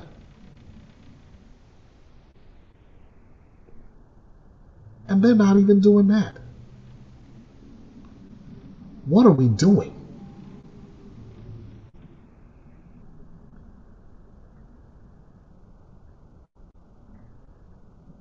What is going on in your parental brain that says, I don't want my child, but I don't want anybody else to have it either? What is going on in your parental brain that says, my child is suffering from serious injuries, but instead of getting that child medical help, I'm going to treat that child with smoothies.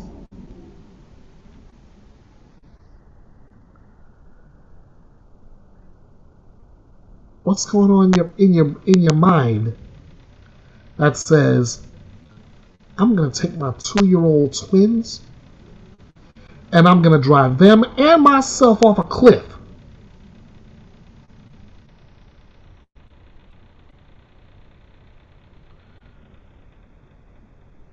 What is going on in your minds? Period.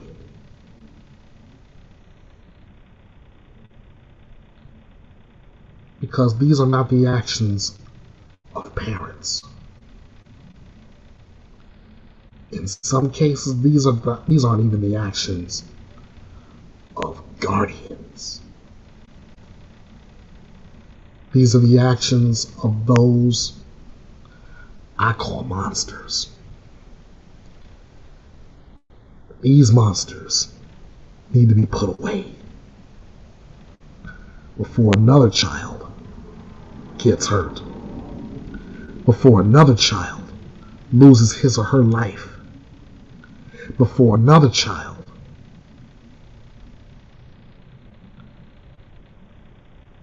is the next victim I have to report on here.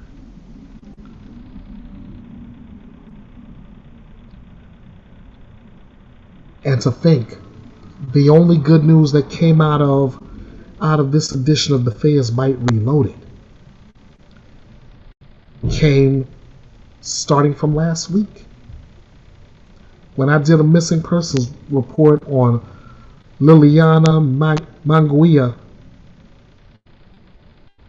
And this week, she's been recovered. I always thank God for those cases that come out this way. And then I say, let's go find another.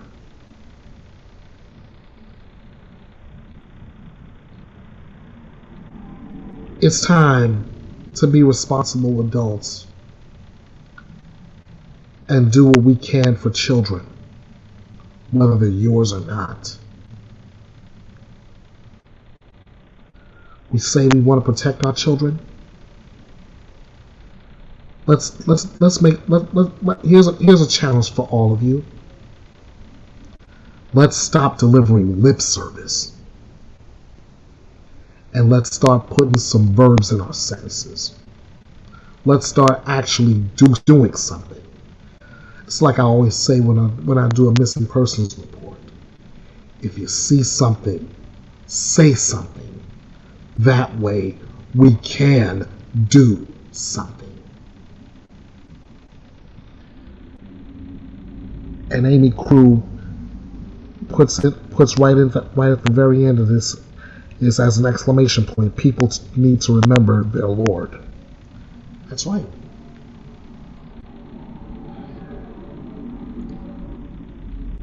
I'll put my own exclamation point on it with a little bit of scripture. Jesus is talking. He's telling his disciples, if I remember the words right, suffer the little children to come unto me, and forbid them not, for of such is the kingdom of heaven. Think about that. And that's going to wrap it up for this edition of Bethea'S Byte Reloaded. I want to thank everybody for for joining me in the chat. Thank you for all of you that'll watch on the replay. And if you need to if you want to support the channel, let me start with the free way to help out. First of all, again, thank you. I want you to make sure you like, share, subscribe to the channel. Drop me a comment, whether it's here in the chat, here in the comments section, or even on the community board. It's a free way to support the channel, and I appreciate every comment that comes in. Next, it's the financial help. This is where Your help helps keep this thing running. So, if you like everything you saw on this video and you want to financially contribute, you can hit me up at PayPal/EKB316, on Cash App $EKB316, or Venmo EB the Last Outlaw. But like I said at the end of each of these, nothing obligated, always appreciated. And you can always look for me all over social media. I'm on Facebook at Bethea'S Byte Reloaded. On X, formerly known as Twitter, at EKB316, all caps. Here on YouTube, at Bethea'S Byte Reloaded. On Instagram, at EKB316, all lowercase. On TikTok, King of Hearts 316 2021, or you can email me. The address is kingofhearts316_09@outlook.com. Alright, let me go ahead and wrap this up, let you know where you are. This is your home for true crime news without the drama, where your opinions matter, where lively debates are encouraged, your voice is heard, and above all else, it's justice served. Ladies and gentlemen, this is Bethea'S Byte, and it's reloaded. I'm Ernest Bethea, the Last Outlaw. I thank you all so much. I am working on new I'm keeping the same themes, but I'm working on new updated graphics. So keep a watch out, because I am working hard at this just to keep this thing going, and I need your help too. All right. So let's do this again, same time, same place. Thank you, Amy Crew. You've been a blessing to me all night. All right, ladies and gentlemen, I am out of here. Until we meet again, you all know what to do. Bite.